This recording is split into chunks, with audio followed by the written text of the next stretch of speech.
Friends, कैसे हैं आप सभी लोग। मैं पूरी उम्मीद करता हूं कि आप सभी लोग बढ़िया, घर में सभी लोग अच्छे थे। मैं भी यहाँ पर मजे में। बच्चों, हम लोग स्टार्ट करने वाले हैं स्ट्रेटेजिक मैनेजमेंट। तो स्ट्रेटेजिक मैनेजमेंट के अंदर आज हम लोग पहले स्टार्टिंग में बात करेंगे कि आखिर ये पेपर क्या है, क्यों आया, कैसे बना, इसका कुछ बेसिक समझेंगे। हम लोग क्लास में पढ़ाई किस तरीके से करेंगे वो सारा का सारा हमारा डिस्कशन होगा। तो आज की क्लास में आपको अभी कुछ लिखना नहीं होगा, बस आराम से चीज़ों को समझना है। बहुत बेसिक बेसिक सी चीज़ें हैं। सबसे पहली चीज कि भाई हमारे पास पेपर क्या है। तो पेपर आपके पास में ग्रुप टू के अंदर जो आपका थर्ड पेपर है, दोनों ग्रुप में तीन तीन पेपर है आपके पास। जो थर्ड पेपर है वो है आपके पास एफएम एंड एसएम। एफएम आपके पास 50 मार्क्स का हो गया। वो पूरी तरीके से न्यूमेरिकल है, रेयरली थ्योरी उसमें आती है। 15 मार्क्स के एमसीक्यू बनेंगे, वो भी न्यूमेरिकल ओरिएंटेड बनेंगे, और 35 मार्क्स के कॉर न्यूमेरिकल। एसएम आपके पास में 50 मार्क्स का पेपर है। ये 50 मार्क्स का पेपर थ्योरी है, लेकिन पूरा का पूरा आपके पास में प्रैक्टिकल से लिंक होगा। यानी कि इसमें न्यूमेरिक फिगर्स तो नहीं होंगी, लेकिन बातें बातें सारी की सारी प्रैक्टिकली चलेंगी। तो ये 50 मार्क्स का पेपर है, दिखने में थ्योरी लगेगा, है पूरा का पूरा प्रैक्टिकल। ये पेपर पूरे सीए इंटर का सबसे इजी पेपर है, इजीएस्ट पेपर। समझने में बहुत आसान, एग्जाम में स्कोर करने में बहुत आसान। 50 मार्क्स आपको अगर आप लेके चलते हैं तो 40-45 बहुत इजीली सिर्फ इसी पोर्शन से आप स्कोर कर सकते हैं। ये पेपर क्या है, कैसे हमारे पास आया, उस बारे में हम लोग डिस्कशन करेंगे। देखिए, हुआ क्या बेसिकली, अगर आप देखें, हमारी जब कोई कंपनी स्टार्ट होती है, कोई भी किसी भी कंपनी को आप स्टार्ट करते हैं, तो स्टार्ट करने में सबसे पहले किसके साइन चाहिए? एक सीए के साइन चाहिए। इसके बाद में जब कंपनी चलती रहती है तो हर साल ऑडिट होते हैं, स्टैट ऑडिट होता है, टैक्स ऑडिट होता है। वहां सब जगह पे किसके साइन चाहिए? एक सीए के साइन चाहिए। किसकी एडवाइस चाहिए? एक सीए की एडवाइस चाहिए। एक एक्सपर्टीज जो मिलेगा वो एक चार्टर्ड अकाउंटेंट के साथ ही आपको बिजनेस चलाने में मिलेगा। इसके बाद में हम बात करते हैं कि भगवान ना करे कि कोई कंपनी अगर लिक्विडेट भी हो रही है, कल को बंद भी हो रही है, तो लिक्विडेशन भी सीए के साइन के साथ ही होगा। यानी कि अगर मैं बात करता हूं एक कंपनी की, एक बिजनेस की जो कॉरपोरेट कल्चर के हिसाब से चल रहा है, तो कंपनी की स्टार्टिंग सीए के साइन के बिना नहीं होती। कंपनी का रनिंग पीरियड, रनिंग लाइफ, वो भी सीए के साइन के बिना नहीं है।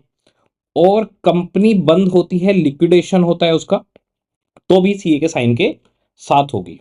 तो इसका मतलब सीए का तो बहुत मेजर रोल है। बिजनेस स्टार्ट होने पर सीए के साइन चाहिए, रनिंग में सीए के साइन चाहिए।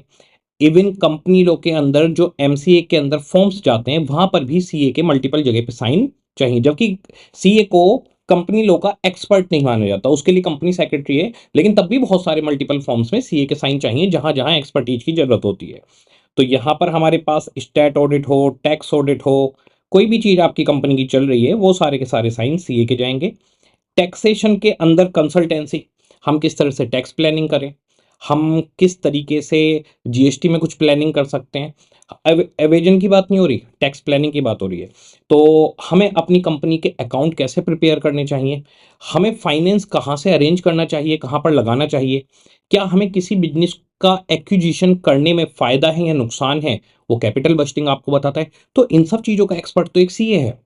इसके बाद में कंपनी लिक्विडेट होती है, वहां पर भी सीए ही है। तो भाई इसका मतलब कंपनी स्टार्ट होने से एंड होने तक सीए का रोल हमेशा बना रहता है। ठीक है जी। तो सीए का सब जगह पे रोल है।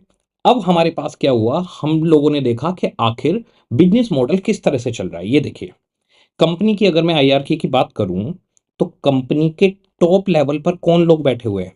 बोर्ड ऑफ डायरेक्टर्स बैठे हुए हैं, कंपनी के सीईओ हैं, और कुछ सीनियर एग्जीक्यूटिव बैठे हुए हैं जो हाईली एक्सपर्ट हैं।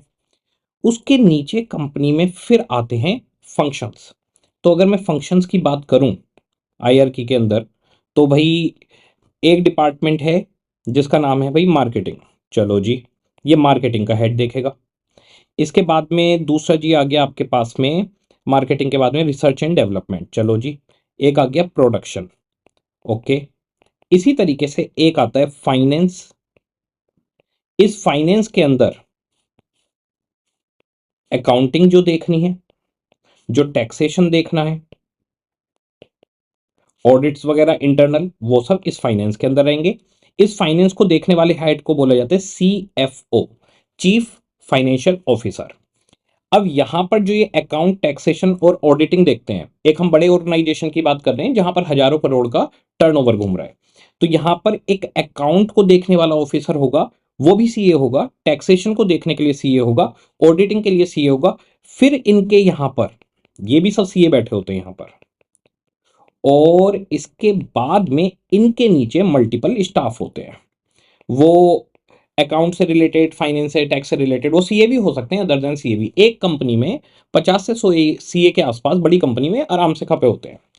तो क्या चीज देखने में आई कि भाई कंपनी की जो शुरुआत हो रही है, वो कंपनी की शुरुआत में सीए के साइन है, रनिंग लाइफ में सीए की हर जगह कंसल्टेंसी है, लिक्विडेशन में सीए की हर जगह कंसल्टेंसी है। लेकिन 2000 जब स्टार्ट हुआ था, तो 2000 के स्टार्टिंग में जो एमबीए है, एमबीए का बहुत बूम आया, और बहुत बूम आने के बाद में ये देखा गया कि जैसे आईआईएम अहमदाबाद से आप निकल रहे हो, किसी अच्छे बिजनेस स्कूल से निकल रहे हो, किसी अच्छे कॉमर्स स्कूल से भी आप बिजनेस स्कूल से निकल कर आते हो, तो वहां पर क्या हो रहा है, वहां पर प्रेफरेंस मिल रहा है कंपनी की प्लानिंग करने के लिए, कंपनी की स्ट्रेटजीज बनाने के लिए, कंपनी को मार्केट में किस तरह से उतरना चाहिए, किस तरीके से प्ले करना चाहिए, किस तरीके से हम कंपटीशन के अंदर अच्छे से सर्वाइव कर सकते हैं और ग्रो कर सकते हैं। इन सब चीजों के लिए सीए को इन्वॉल्व नहीं किया जाता था। रीजन क्या? भाई आप तो अकाउंट के एक्सपर्ट हो, आप अकाउंटिंग देखिए, आप तो टैक्सेशन के एक्सपर्ट हो, आप टैक्सेशन देखिए, जो कंपनी का इंटरनल ऑडिट है आप वो सब चीजें देखिए, फाइनेंस का अरेंजमेंट करिए, ये सब काम आप करिए। लेकिन कंपनी को बिजनेस कैसे चलाना है, कंपनी का पूरा बिजनेस स्ट्रक्चर क्या है, आप उसमें कंप्लाइंस वाले हिस्सों को जानते हैं, आप अकाउंटिंग जानते हैं, फाइनेंस जानते हैं, पैसा मंगवाने लगवाने जानते हैं, कई सारी कैलकुलेशंस आपसे करवाई जाती हैं, वो सब आप जानते हैं। लेकिन इन सब चीजों के लिए आप छोड़िए, आप एमबीए वगैरह को ये सब काम करने दीजिए, वो इस चीज के एक्सपर्ट हैं। यहां पर आईसीआई को फील हुआ कि एक कमी आ रही है। कमी क्या आ रही थी मैं बताता हूं आपको। सीए जब एक्सपीरियंस के साथ थोड़े टाइम के बाद, जैसे आप एफसीए बन जाते हैं, 5 साल पे बंदा एफसीए हो जाता है, तो जब आप एफसीए हो जाते हैं तो ये वाली पोजीशन आपके पास आ जाती है, अच्छी पोजीशन है, यहां पर अच्छे पैकेज होते हैं।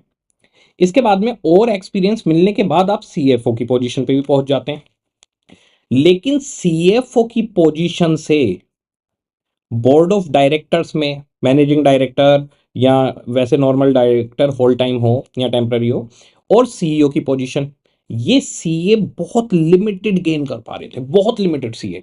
उसका रीजन क्या था? कुछ सीए ऐसे थे जो बिजनेस के अंदर जाकर कंपनी के बिजनेस को समझ रहे थे, उसकी स्ट्रेटजी को समझ रहे थे, जो खुद से समझ रहे थे, और उनके अंदर स्किल्स थे, वो तो ऊपर पहुंच गए। जैसे ही आप यहां से यहां पहुंचते हैं, आपकी सैलरी, प्रमोशन, सब कुछ बिल्कुल अलग ही लेवल का हो जाता है। यानी यहां पर आपको मिल रहा है अगर एनुअल पैकेज 1 करोड़, वहां पहुंचते ही आपका पैकेज 10, 20, 50, 100 करोड़ कुछ भी हो सकता है। जैसे कि अगर बहुत बड़ी कंपनी की बात की जाए तो गूगल के सीईओ हमारे सुंदर पिचाई जी, स्टार्टिंग 500 करोड़ से हुई थी, इस टाइम 3000 करोड़ पे ओवरऑल पहुंच गए हैं, सब कुछ इंसेंटिव वगैरह सब मिलाकर।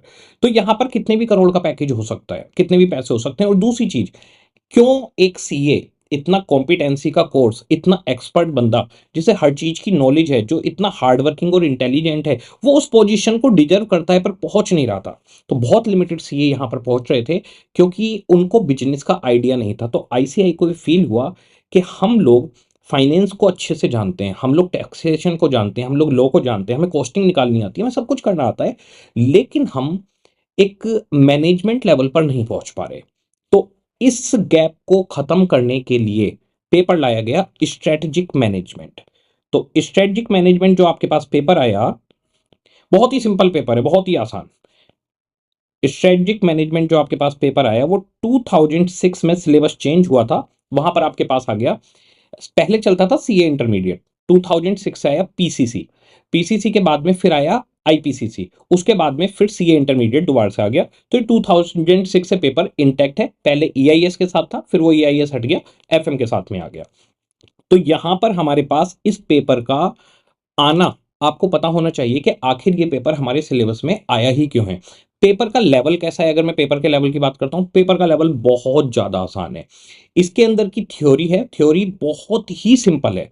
हम लोग क्लास के अंदर इससे रिलेटेड जितने भी कंसेप्ट हैं आराम से बिल्कुल बात करेंगे कि क्या कंसेप्ट है, किस तरीके से। दूसरी एक चीज मैं आपको बुक दिखाता हूं, बुक किस तरीके से हमारे पास बनी हुई है। मैंने जो बुक को बनाया है ये स्टडी मटेरियल से सारा जितना कंटेंट है मैंने उठा लिया है, और स्टडी मटेरियल से कंटेंट उठाने के बाद टॉपिक वाइज इसको सेपरेट कर दिया है। इसके बाद में इसमें जो भी ऐसी टर्म्स हैं जिन टर्म्स को पढ़ के हम लास्ट में रिवीजन कर सकें, और जो टर्म्स वर्थ रखती हैं, जिन शब्दों का हमें उपयोग करना चाहिए, वो यहाँ पर मेरे पास मैंने हाईलाइट कर दिए सारे। तो पूरी बुक आपको ऐसे ही मिलेगी। हर कंसेप्ट के बाद जैसे एक टॉपिक हमारा खत्म होगा तो मैंने टॉपिक वाइज बांटा है। तो जैसे हमारा जो फर्स्ट कंसेप्ट है उसमें 9 टॉपिक्स हैं, तो यहाँ पर टॉपिक वाइज बांटा कि भाई meaning and nature of strategic management आ गया, ठीक है जी, उसके बारे में बात। इसके बाद में यहाँ पर मैंने जगह दी है जिसमें अगर हमें कुछ लगता है अपने याद करने के लिए कि हाँ ये वाला पॉइंट था वो लिख लेते हैं, या शॉर्ट में इसकी डेफिनेशन के अंदर क्या क्या चीज़ थी वो लिख लेते हैं, वो मैं सिखाऊंगा आपको कैसे लिखना है, वो हम बुक के अंदर ही लिखेंगे। तो क्या सर हमें बुक के अलावा और कुछ नहीं बनाना, बताएंगे। फिर इसके बाद में जैसे कंसेप्ट ऑफ स्टडी ऐसे टॉपिक वाइज बांट दिया है, जहां पर जो भी हेड आपके आते जाएंगे वो बढ़ता जाएगा। तो इस तरीके से आपकी बुक चलेगी। जैसे ही आपके सारे टॉपिक्स खत्म हो जाएंगे कि भाई हाँ हमारा ये पूरा का पूरा चैप्टर कवर हो गया, उसके बाद में यहाँ पर आपको एमसीक्यू मिल जाएंगे। एमसीक्यू के बाद में सिनेरियो बेस्ड क्वेश्चन, मतलब केस स्टडी टाइप, ये सारे केस स्टडी मैं पढ़ के आपको साथ के साथ समझाऊंगा A to Z। और उसके बाद में हमारे पास में आ जाता है डिस्क्रिप्टिव टाइप क्वेश्चन, ये क्वेश्चन भी मैं देखकर आपको समझा दूंगा। तो आपको एक नोटबुक बनानी होगी साथ के साथ। उसमें आप क्या करेंगे, जब पूरा चैप्टर हमारा चलेगा तो पूरा चैप्टर पढ़ते हुए आपको उसमें कुछ नोट नहीं करना। पूरा चैप्टर पढ़ने के बाद, पूरा खत्म होने के बाद, मैं बताऊंगा जैसे हमेशा बताता हूं, एक बार पूरा रिवीजन करके ये डिस्क्रिप्टिव टाइप क्वेश्चन और ये केस स्टडीज के आंसर हमें लिखने हैं, जिससे हमारी प्रॉपर राइटिंग प्रैक्टिस होती रहेगी। दूसरी चीज, जैसे मान लीजिए मैंने आपको कोई भी कंसेप्ट समझाया, आज जैसे मैं डिस्कस करने वाला हूँ इसके अंदर स्ट्रेटजिक लेवल इन ऑर्गेनाइजेशन, आज मैं डिस्कस करूंगा। तो जैसे कोई भी चैप्टर आपको पढ़ाया जा रहा है, कोई भी टॉपिक आपको पढ़ाया जा रहा है, तो ऐसा नहीं है कि मैं कंसेप्ट बताकर और आपको बोल दूं कि आप घर से पढ़ लो। होता क्या है, जब हम घर से रीड करते हैं, मैं आपके साथ में पढ़ के आपको समझाता चलूंगा, पहले टॉपिक अलग से समझाऊंगा मैं, उसके बाद में फिर हम इसको रीड करेंगे पूरा समझने के बाद। तो अगर मैं आपको ये दे दूंगा कि भैया आप घर से पढ़ लो, रीड कर लो, तो वहां पर क्या होता है, कई सारी लाइंस की ना इंटरप्रिटेशन स्टूडेंट गलत पढ़ लेता है। दूसरा, अगर मैंने आपके साथ यहाँ पर एक बार आपको पढ़वा दिया, पूरा क्लियर कर दी एक एक चीज, तो आप जब घर पे रिवीजन करेंगे ना तो आपके अंदर में कॉन्फिडेंस बिल्ट हो जाता है कि अरे अभी तो सर ने पढ़ाया था, पूरा ही तो पढ़ के आए हैं, एक बार रिवाइज ही तो करना है। तो ये बहुत आसान हो जाता है। और हमारी क्लासेज का एक ही सीधा सा रूल रहता है कि हमें बनाना है पेपर को आसान। ये पेपर खुद ही आसान है। अब बताइए, आसान को आसान बना दे तो हो जाएगा बहुत आसान। हाँ जी। अब हमारे पास जरा देखिए, मैं आपको कुछ आइडिया दूंगा, कुछ केस स्टडी डिस्कस करते हैं हम एक दो तीन, जिससे हमारे को आइडिया लगेगा कि आखिर स्ट्रेटजिक मैनेजमेंट के अंदर चलेगा क्या। स्ट्रेटजिक मैनेजमेंट, देखिए स्ट्रेटजी बहुत सिंपल सी बात होती है, एक प्लानिंग करना। तो यहां पर हम इस सब्जेक्ट के अंदर सीखेंगे कि जब आप एक बिजनेस स्टार्ट करते हैं तो वहां पर आप प्लानिंग किस तरीके से करेंगे, उसे एग्जीक्यूट किस तरीके से करेंगे, उसका इवेल्युएशन करेंगे। इसी तरीके से हमारे पास इन्होंने 5 चैप्टर बनाए हैं। सबसे पहला जो इन्होंने चैप्टर बनाया है वो बनाया है इंट्रोडक्शन टू स्ट्रेटेजिक मैनेजमेंट। तो सबसे पहले स्ट्रेटेजिक मैनेजमेंट के बारे में यहाँ पे बेसिक चीजें चलेंगी, हम आज वही बेसिक चीजों को डिस्कस करने वाले हैं, ठीक है। इसके बाद में इंट्रोडक्शन के बाद में सेकंड इन्होंने जो बनाया है उसके बारे में आपको बताऊंगा। पहले मुझे आपको थोड़ा सा स्ट्रेटेजिक मैनेजमेंट का आइडिया देना होगा। देखिए स्ट्रेटेजिक मैनेजमेंट के अंदर हमारे पास क्या रहेगा, एक बिजनेस हम लोग स्टार्ट करने वाले हैं, तो बिजनेस स्टार्ट कौन करेगा, प्रमोटर एक आइडिया लेके आएगा।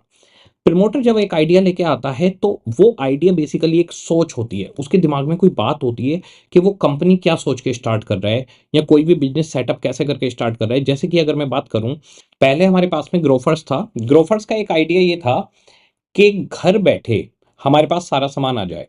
फिर उसका नाम ब्लिंकिट हो गया, अब ब्लिंकिट के नाम से चल रहा है। तो आइडिया क्या लेकर आया, जिस बंदे ने, प्रमोटर ने स्टार्ट की, उसके पास एक आइडिया था कि मुझे घर घर सामान कंफर्ट के साथ पहुंचाना है लोगों को, किसी सामान के लिए। ग्रोफर्स पे अब ब्लिंकिट हो गया, तो ब्लिंकिट के ऊपर आपको सब्जी, दाल, चावल, हर चीज मिलती है, ग्रोसरी की सब कुछ मिलता है। अब अदर देन ग्रोसरी भी वो सामान बेचने लग गए हैं। तो उनका आइडिया था कि आप घर पे बैठो इजीली और आपके पास सामान पहुंच जाएगा, आपको दुकान दुकान नहीं भटकना। अब हम सुबह को जाते हैं एक दुकान पे, पूछते हैं कि भैया दूध है, तो वो कहता है वो वाला दूध तो खत्म हो गया, ये वाला ले जाओ। ये अक्सर रोज का केस होता है। तो आप दूध के लिए धक्के ना खाएं, आप ब्रेड के लिए धक्के ना खाएं, आप दाल चावल कुछ भी आपको चाहिए तो उसके लिए धक्के ना खाएं।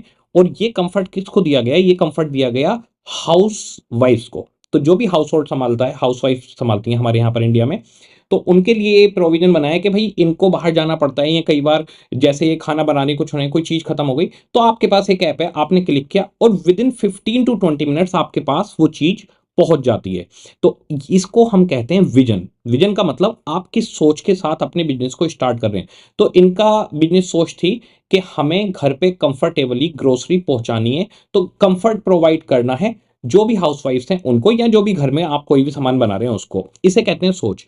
तो जो भी कोई प्रमोटर होता है वो एक विजन के साथ आता है। जनरली जो विजन लिया जाता है वो प्रॉब्लम सॉल्विंग होता है। मार्केट के अंदर हमारे पास क्या चलता है, हम ये देखते हैं कि आखिर मार्केट में क्या परेशानी चल रही है जिसको हम सोल्व कर सकते हैं। तो आप जिस परेशानी को सोल्व करने की सोच लेके चलते हो, वो सोच ही है विजन। क्या कोई भी कंपनी अपने विजन पर बहुत जल्दी अचीव कर जाएगी? विजन लॉन्ग लास्टिंग है। अब बताइए, अगर जब ग्रोफर्स बना था तो ग्रोफर्स का ये विजन था कि हर घर में कंफर्टेबली सामान पहुंचे, तो क्या आज की डेट में हर घर में जो भी वाइफ हैं वो ब्लिंकिट से, ग्रोफर्स से ऑर्डर कर रही हैं? आंसर इज नो, अभी तो हर घर में नहीं पहुंचा। तो विजन बड़ा है। विजन ये भी हो सकता है कि दुनिया के हर घर में। तो भाई अगर दुनिया के हर घर की बात की जाए तो दुनिया तो और भी बड़ी हो गई, वहां तक हम कैसे पहुंचेंगे? समय लगेगा। उस पर पहुंचना कैसे है? पहले एक विजन देखा, एक सोच रखी, ये प्रमोटर का आइडिया होता है। इसके बाद में उस पर काम किया जाता है, छोटे छोटे गोल्स ऑब्जेक्टिव सेट किए जाते हैं। गोल्स एंड ऑब्जेक्टिव एक ही बात है। तो छोटे छोटे से गोल सेट किए जाते हैं कि पहले हम क्या करते हैं, पहले हम दिल्ली को कवर करते हैं। दिल्ली के अंदर भी छोटा ऑब्जेक्टिव हो सकता है, पहले हम साउथ दिल्ली को कवर करते हैं। तो ऐप साउथ दिल्ली में लॉन्च हुई कि हमारी सर्विसेज साउथ दिल्ली में है। अब उसके ऊपर काम किया गया, काम किया गया। जो काम किया जाता है, जो आप आज की डेट में कर रहे हैं, उसे बोला जाता है मिशन। यानी हम मिशन पे निकल गए। कहते हैं ना कि भाई हम एक मिशन पे चल दिए हैं। तो क्या मिशन पे चल दिए? जो आज हम कर रहे हैं। तो मिशन एज प्रोसेसिंग जो आप आज की डेट में कर रहे हैं, बिजनेस जो आप आज की डेट में कर रहे हैं, विजन जो आपकी सोच है, विजन लॉन्ग लास्टिक है, मिशन उस पे पहुंचने का रास्ता है, और गोल्स एंड ऑब्जेक्टिव है कि आप अब शॉर्ट टर्म में क्या पाना चाहते हैं। गोल्स एंड ऑब्जेक्टिव उतने बड़े नहीं होते। अब वो जैसे क्या सर हमारा 5 साल का कोई टारगेट या गोल हो सकता है? तो हाँ, 5 साल का आपका एक टारगेट हो सकता है, टारगेट ही गोल है। तो सर 5 साल तो लॉन्ग टर्म हुआ, कंपनी के लिए लॉन्ग टर्म नहीं है। क्योंकि विजन को कंप्लीट करने के लिए तो कंपनी को कई 100 साल भी लग सकते हैं, 100 साल, 150 साल भी लग सकते हैं एक विजन को अचीव करने में। तो विजन एक सोच रहेगी हमारे पास। उसके लिए फिर हम छोटे छोटे टारगेट सेट करेंगे, फिर उन टारगेट्स पर हम चलेंगे, उसे हम मिशन बोलेंगे। तो ये विजन, मिशन और आपके गोल्स एंड ऑब्जेक्टिव हमारे बीच बीच में आते रहेंगे। इनकी पूरी डेफिनेशन, पूरा सब कुछ हम कल की क्लास में करेंगे। एक आइडिया दे रहा हूं अभी, ठीक है? तो प्रमोटर ने कंपनी बनाई, एक सोच के साथ वो चला, वो सोच है विजन। उसके बाद में अब बिजनेस का सेटअप होगा कि भाई अब हमने अपना एक टारगेट सेट किया कि अब हमें क्या करना है। जैसे कि फोर्ड ने एक विजन रखा था कि हर घर में गाड़ी खड़ी होनी चाहिए, हर घर के गैराज में एक गाड़ी होनी चाहिए। ये फोर्ड का विजन था। तो फोर्ड ने विजन देखा कि हर घर में गाड़ी होनी चाहिए। अब उन्होंने फिर क्या करा, उन्होंने एक अफोर्डेबल हाई क्वालिटी गाड़ी बनानी शुरू की। फोर्ड की गाड़ी बहुत महंगी नहीं है, अफोर्डेबल थी, आराम से। और इस विजन को सबने अप्रिशिएट भी किया। अप्रिशिएट क्यों? जब फोर्ड ने बोला कि हर घर में गाड़ी खड़ी होनी चाहिए, तो कहीं ना कहीं जो लोग थे उसमें भी तो उनके सपने थे। हर आदमी भी तो चाहता है मेरे गैरेज में गाड़ी हो। तो कुछ विजन होते हैं जो लोगों से कनेक्ट कर पाते हैं। अगर आपका विजन लोगों से कनेक्ट कर पाएगा, अगर आप उनके सपनों को पूरा कर रहे हैं, आप उनको कनेक्ट कर रहे हैं, तो आपकी कंपनी बहुत जल्दी ग्रो होगी। तो जो भी आप विजन देखते हैं उसके पीछे देखना होता है कि क्या वो लोगों से कनेक्ट कर पा रही है, क्या लोग उसको उस तरह से वैल्यू दे रहे हैं, क्या वो भी उसे इंपॉर्टेंस दे रहे हैं। अगर आपका विजन ऐसा है जो लोगों से कनेक्ट कर पाता है, तो पूरी जनता आपके सपोर्ट में खड़ी हो जाती है। उससे क्या होगा, आपकी कंपनी के शेयर्स बिकेंगे, फंडिंग आएगी, प्रोडक्शन में कहीं दिक्कत है वहां पे भी लोग आपके सपोर्ट में खड़े हो जाएंगे, आपको लाइसेंस जल्दी मिलेंगे, आप काम जल्दी कर पाओगे, और आपकी गाड़ियां मार्केट में जल्दी आ जाएंगी। तो विजन को अगर कंप्लीट करना है और आप लोगों को कनेक्ट कर लें, तो इससे बड़ी कोई बात नहीं हो सकती। जैसे नमित अरोड़ा क्लासेज का जो एक विजन था, मेरा बड़ा सिंपल सा विजन रहा। जब मैंने क्लासेज शुरू की थी तो मेरी एक सोच थी, वो ये सोच थी कि बच्चे को ना, जो पेपर है वो पेपर रट्टे फिक्शन में ना आए, बल्कि वो प्रैक्टिकली उसको लाइफ में इंप्लीमेंट कर पाए। तो 2014 की बात है, हमारे एक स्टूडेंट सीए बन गया था। उसने स्टैंडर्ड कॉस्टिंग का रजिस्टर, कंसेप्ट का रजिस्टर और न्यूमेरिकल का रजिस्टर, दो बनवाता हूं मैं हमेशा। तो उसने न्यूमेरिकल का रजिस्टर, वो कंसेप्ट का रजिस्टर सीए बनने के बाद भी रखा हुआ था, और उसको वहां पर स्टैंडर्ड कॉस्टिंग के ही डिपार्टमेंट में रखा गया। वो कह रहा था कि सर जो आपने कंसेप्ट तब समझाए थे, तब लिखवाए थे, वो मेरे सीए बनने के बाद भी काम आ रहे हैं। तो मुझे उस टाइम में फील हुआ कि हाँ, जो मैंने सोचा था मैं वो कर पा रहा हूँ। तो नमित अरोड़ा क्लासेज का हमेशा एक टारगेट रहा कि बच्चे को पढ़ाना, पेपर को आसान बनाना। पेपर आसान ही होते हैं, पेपर कॉम्प्लिकेटेड नहीं होते, बस वे ऑफ टीचिंग आप डिफरेंट करिए, पेपर आसान बन जाएगा। तो मेरा विजन था कि भाई मेरे को हर बच्चे को कंसेप्ट इस तरीके से क्लियर करना है कि वो अपनी प्रैक्टिकल लाइफ में उसको इंप्लीमेंट कर पाए, रट्टाफिकेशन ना हो। तो वो चीज विजन मेरा था। अब मैंने उसको प्रोसेस करना चालू करा, मेहनत करी, नोट्स इस तरीके से बनाए, डिजाइनिंग की, चीज़ों को समझा। अब जैसे ये बुक भी मैंने एसएम की बनाई तो उसमें बहुत मेहनत की, एक एक शब्द को पढ़ के उसे हाईलाइट करना कि क्या इंपॉर्टेंट है। इवन जब हम रिवीजन करेंगे तो रिवीजन में मैं आपको दिखाऊंगा। उसके बाद में फिर बच्चों को पास करवाने के लिए और भी करने के लिए लास्ट में यूट्यूब पे आकर हर अटेम्प्ट में रिवीजन करवाना। तो ये सब एफर्ट किस लिए लगाए जा रहे हैं, जिससे बच्चा ज़्यादा से ज़्यादा नंबर ला पाए, प्लस उसकी प्रैक्टिकल नॉलेज सॉलिड हो, और वो कल को जब सीए बने तो उसे इंप्लीमेंट कर पाए। इवन आर्टिकलशिप में भी जितने बच्चे जाते हैं वो ये कहते हैं सर आपने एफएम में जो पढ़ाया ना हम सामने से देख पा रहे हैं, हमें दिखता है कि कंपनियां कैसे आ रही हैं, कैसे जा रही हैं, कैसे अरेंजमेंट हो रहा है, वो सब चीज़ों को हम समझ पा रहे हैं। तो इस तरीके से विजन रहता है। फिर हम एक गोल टारगेट लेते हैं। पहले मेरा गोल क्या था कि दिल्ली में फेस टू फेस में सारे बच्चों को ये चीज़ मिलनी चाहिए। फिर मुझे लगा कि नहीं, ब्रॉड लेवल पे नहीं जा पा रहा है ये। फिर ऑनलाइन क्लासेस चालू की। ऑनलाइन क्लासेस चालू करने के बाद में मुझे लगा कि जो बच्चा खुद से रिवीजन करके 60 मार्क्स या 70 मार्क्स ला रहा है, कुछ बच्चे 90 प्लस ला रहे थे, लेकिन कुछ बच्चे 60-70 ला रहे थे, और मैं जानता था वो ज़्यादा ला सकते हैं।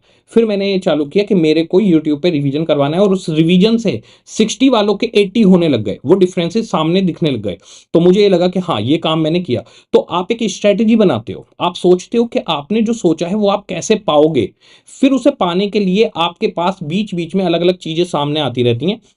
बिजनेस बहुत लंबा है, बहुत लंबी लाइफ है, चलता रहता है, चलता रहता है। बीच बीच में आपके सामने कुछ परेशानी आएंगी, उन परेशानियों को कैसे हैंडल करना है। आपके सामने और कुछ इश्यूज आ सकते हैं, उन्हें कैसे हैंडल करना है। लाइक कोविड आ गया, कोविड से पहले हम लोग की ऑनलाइन क्लास नहीं थी, अब भाई हम क्लास नहीं दे पा रहे, एक स्ट्रगलिंग पॉइंट आ गया। कोई बात नहीं, ऑनलाइन क्लास का ऑप्शन था तो वो ऑप्शन हमने अडॉप्ट किया। उसके बाद में भाई के बच्चों को रिवीजन कैसे करवाएं, एक था कि सिटी सिटी जाके रिवीजन करवाएं, एक था कि वहीं बैठे यूट्यूब पर और ऑनलाइन रिवीजन करवाएं जिससे सबको मिले। तो मैंने पूरा डिसाइड किया कि नहीं, हम यूट्यूब पर ही बैठ के ऑनलाइन रिवीजन करवाएंगे जिससे हर बच्चे को मिले, notes free available, revision free available, और बच्चों को फायदा उसका मिला। तो आप जब बिजनेस करते हैं आपके सामने अलग अलग चीजें आती रहेंगी, अलग अलग ऑब्स्टेकल आएंगे, परेशानी आएंगी, कभी कभी अपॉर्चुनिटीज भी आएंगी, कभी कभी थ्रेट्स भी आएंगी। तो आपको देखना है कि आप किस तरह से उनको अपॉर्चुनिटी को भुनाते हो, थ्रेट्स को कैसे आप उसको सर्वाइव करते हो, उसमें उससे कैसे बचते हो। तो ये सारा काम स्ट्रेटेजिक मैनेजमेंट के अंदर चलता रहेगा। तो सबसे पहले तो एक प्रमोटर आ गया, उसने एक विजन रखा। फिर विजन के साथ में फोर्ड की बात हम कर रहे थे कि फोर्ड ने गाड़ियों का रखा, तो गाड़ी उन्होंने बनानी चालू करी, बहुत सक्सेसफुल रहे, और फोर्ड की कार बहुत ही हाई क्वालिटी फेमस कार रही। फिर एक टाइम के बाद उनकी जो स्ट्रेटजी थी वो ऑब्सोलीट हो गई, तो वो उतना नहीं कर पाए। ऐसे ही एक केस आपको बताता हूँ, लंबोर्गिनी। क्या हुआ, लंबोर्गिनी पहले ट्रैक्टर बनाती थी। ये जितने भी केस मैं बता रहा हूँ बाद में इन सबको लिंक करूंगा कि ये बात यहाँ पर इस तरीके से चल रही थी। तो लंबोर्गिनी ट्रैक्टर बनाती थी, तो लंबोर्गिनी के जो मालिक थे उनका सरनेम भी लंबोर्गिनी था, और उनके पास फरारी थी। फरारी के भी जो मालिक हैं उनका सरनेम भी फरारी ही है। तो फरारी और लंबोर्गिनी दोनों मालिकों के सरनेम पर कंपनियों के नाम थे। तो लंबोर्गिनी ट्रैक्टर की इनकी कंपनी थी और फरारी इनके पास थी। तो क्या हुआ, फरारी के क्लच में ना थोड़ी दिक्कत आती थी, और लंबोर्गिनी के क्लच बहुत अच्छे थे। तो लंबोर्गिनी साहब एक बार फरारी साहब से मिले मीटिंग में, और उनसे बोले कि सर आपके ना फरारी में क्लच में इशू है, और आप उसको ठीक करवाइए, उसके अंदर दिक्कत आती है। तो फरारी साहब ने इनको बोला कि भाई साहब आपका काम ट्रैक्टर बनाना है, आप ट्रैक्टर बनाइए, हम गाड़ियों के एक्सपर्ट हैं, हम ही गाड़ी बनाते हैं। अब ये बात लंबोर्गिनी साहब को चुभ गई कि भाई क्या बोल दिया। उसके बाद में लंबोर्गिनी साहब ने आर&डी की, और एक बहुत ही बेहतरीन गाड़ी बना दी जो फरारी के कंपटीशन में खड़ी कर दी, जिसका नाम लंबोर्गिनी है। तो आप लोग, कम ही लोग जानते हैं कि लंबोर्गिनी पहले ट्रैक्टर की कंपनी थी, आज भी ट्रैक्टर बनाती है, वो हाई क्वालिटी ट्रैक्टर होते हैं, पर फिर उन्होंने लंबोर्गिनी गाड़ी निकाल दी जो एक स्पोर्ट कार है। और आज उसके बाद में जब लंबोर्गिनी साहब ने ये बना दी, एक दिन ऐसा आया कि लंबोर्गिनी साहब ने फरारी कंपनी को ही बाय कर लिया। बाद में उन्हें बेचनी पड़ी, लंबोर्गिनी बेचनी पड़ी, पर उस टाइम उन्होंने फरारी को ही खरीद लिया। तो यानी आपके सामने आपने एक बार सोच लिया बिजनेस में मुझे कुछ करना है, और आप पूरे दिमाग लगाकर स्ट्रेटजीज बनाकर प्लानिंग करके उसमें लग गए, तो आप लीडरशिप में अलग ही जगह पर रहेंगे। ऐसे ही एक कंपनी है जिसकी बहुत मैं आज की डेट में रेस्पेक्ट करता हूं और सोचता हूं, एक कंपनी है टेस्ला। टेस्ला इलोन मस्क साहब की कंपनी है, नंबर वन पर है। अभी टेस्ला में क्या हुआ, इन्होंने स्पेस एक्स कंपनी स्टार्ट की। स्पेस एक्स कंपनी के अंदर क्या रहा कि इन्हें रॉकेट उड़ाने थे, और इनका यह था कि हमें मंगल ग्रह पर पहुंचना है। तो नासा ये काम नहीं कर पाया, नासा के पास उतनी फंडिंग भी नहीं है। लेकिन इलोन मस्क साहब ने सोच लिया कि मुझे ये काम करना ही करना है। पहले मैं स्पेस एक्स की बात बता रहा हूं आपको। तो स्पेस एक्स के टाइम पर उनके पास बहुत पैसा था, क्योंकि उनकी टेस्ला गाड़ी पूरी वर्ल्ड वाइड हाईली फेमस गाड़ी है, नंबर वन पे चल रही है आज की डेट में। तो उन्होंने स्पेस एक्स में अपने रॉकेट उड़ाने शुरू किए।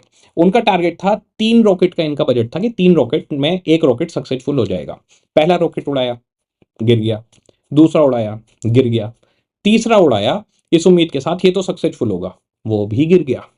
कोई बात नहीं, फिर फंड अरेंज किए, चौथा रॉकेट उड़ाया, गिर गया।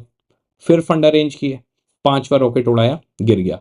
अब इलोन मस्क साहब की ये सिचुएशन आ गई कि भाई सारा पैसा खत्म हो गया है, सारा शेयर होल्डर्स जिसने भी स्पेस एक्स में पैसा लगाए थे, इलोन मस्क साहब का बहुत ज्यादा पैसा लगा था, सब खत्म हो गया है, पूरा खत्म। आप यकीन नहीं करेंगे, उन्हें तब भी अपनी टीम के ऊपर भरोसा था, और उन्होंने कहा कि ये काम हमें करना जरूरी है, क्योंकि ये दुनिया को आगे लेके जाएगा। टेक्नोलॉजी के अंदर अगर आपको आगे जाना है तो आपको पैसे तो खर्च करने पड़ेंगे, और उन्हें अपनी टीम पर पूरा भरोसा था। टीम को ये लग रहा था कि हम गलती कर रहे हैं भाई, जहाज रॉकेट गिर रहा है, हम गलती कर रहे हैं। तो उन्होंने 6th रॉकेट जो उड़ाया उसके लिए, आप लोग यकीन नहीं करेंगे, उस बंदे ने अपना मकान तक बेच दिया, पूरी तरीके से खाली हो गया। 6 रॉकेट उड़ा, भरोसा था, टीम बढ़िया थी, वो उड़ गया, और अगले ही दिन वो आदमी दुनिया का सबसे अमीर आदमी फिर से बन जाता है। तो यानी एक सोच देखिए, उसके लिए मतलब किस तरह से डेडिकेटेड होकर चलना है उसे देखिए। तो कई सारी आपके बिजनेस में ऐसी सिचुएशन आएंगी कि आपको लगेगा कि हम बिजनेस को जहां लेकर जाना चाह रहे हैं वहां तो हम पहुंच ही नहीं पा रहे। आपको ऐसा भी होगा कि आपने कोई स्ट्रेटेजी बनाई और वो सक्सेसफुल नहीं रही। ये लिमिटेशन है, ये लिमिटेशन है स्ट्रेटेजी की, कि आप कोई स्ट्रेटेजी बना रहे हो पर वो सक्सेसफुल नहीं हुई। हर स्ट्रेटेजी सक्सेसफुल नहीं होती, हर प्लानिंग सक्सेसफुल नहीं होती, पर अगर नहीं हुई तो फर्दर प्लानिंग करनी है, रुकना नहीं है, अपने मुकाम को पाकर ही छोड़ना है। ये बिजनेस के ऊपर भी अप्लाई होता है और आप लोग के भी ऊपर अप्लाई होता है। जैसे बच्चों के कई बार कई अटेम्प्ट लग जाते हैं, कुछ हो जाते हैं, घबराने की कोई जरूरत नहीं है, लगे रहना है। अब जाते हैं इलोन मस्क साहब पर पीछे। इलोन मस्क साहब ने देखा कि मार्केट में बहुत ज्यादा पॉल्यूशन है, और जो गैसोलीन बोलते हैं, पेट्रोल और डीजल को बाहर गैसोलीन बोलते हैं, जो गैसोलीन कार्स हैं वो अब हटकर ईवी कार्स आ जानी चाहिए। तो इलेक्ट्रॉनिक व्हीकल ईवी, तो ईवी कार्स को लेकर आने की बात हुई। तो ईवी के ऊपर इन्होंने पूरी की पूरा काम किया, खुद भी इंजीनियर है। इनका एक ही विजन था टेस्ला स्टार्ट करने से पहले, कंपनी स्टार्ट करने से पहले, कि मुझे दुनिया को टेक्निकली आगे बढ़ाना है। आप अगर आज से 40-50 साल पीछे जाएं तो ना तो किसी को मोबाइल के बारे में पता था, फोन चलता था ग्रामोफोन वाला वैसे वाला, और ना ही कंप्यूटर इतने अच्छे थे। कंप्यूटर तो आ गया था बहुत पहले, लेकिन इतने अच्छे नहीं थे। इंटरनेट था ही नहीं। तो हमारा जो पूरा का पूरा ये ग्लोब था जिसको हम बोलते हैं धरती, अगर आप इस पे देखें तो इसके बिजनेस मॉडल, काम करने के तरीके, सब कुछ बहुत पीछे थे। लेकिन फिर धीरे धीरे टेक्निक आगे बढ़ी।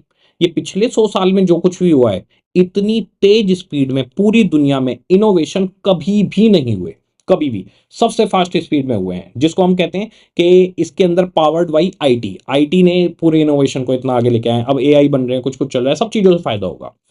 अब आप ये देखिए कि कंप्यूटर इसी दौर में आए, मोबाइल इसी दौर में आए। आप एक जगह से बैठकर अगर आप एक पुराने इंसान को ले आएंगे जिसने मोबाइल ना देखा हो, और आज की डेट में आप लाके कहेंगे लो जी वीडियो कॉल कर लो, वो कहेगा अरे भाई ये क्या है, ये तो कोई भूतिया यंत्र लग रहा है। क्योंकि उनको एक्सपेक्टेड ही नहीं ऐसा हो सकता है। उनको ये भी एक्सपेक्टेड नहीं है कि हम यहां पर बैठे हुए कहीं दूसरी जगह बात कर सकते हैं। अब तो आप चांद से भी सैटेलाइट से सीधे डायरेक्ट बात हो जाती है, इतनी स्पीड बढ़ गई है।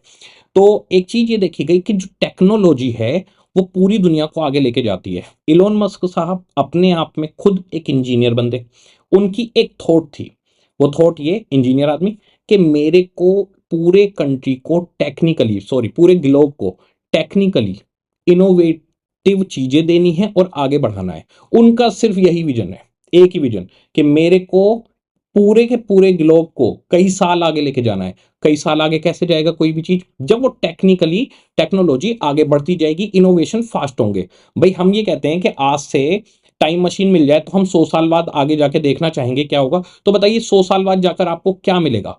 और बेटर टेक्नोलॉजी, और बेटर लाइफ स्टाइल, और ज्यादा कंफर्ट, और ज्यादा लग्जरी, ईज मिलेगा काम करने में, यही सब तो आगे मिलेगा। इट मीन्स जितनी फास्ट इनोवेशन होंगे हम उतनी ही साल आगे बढ़ जाते हैं।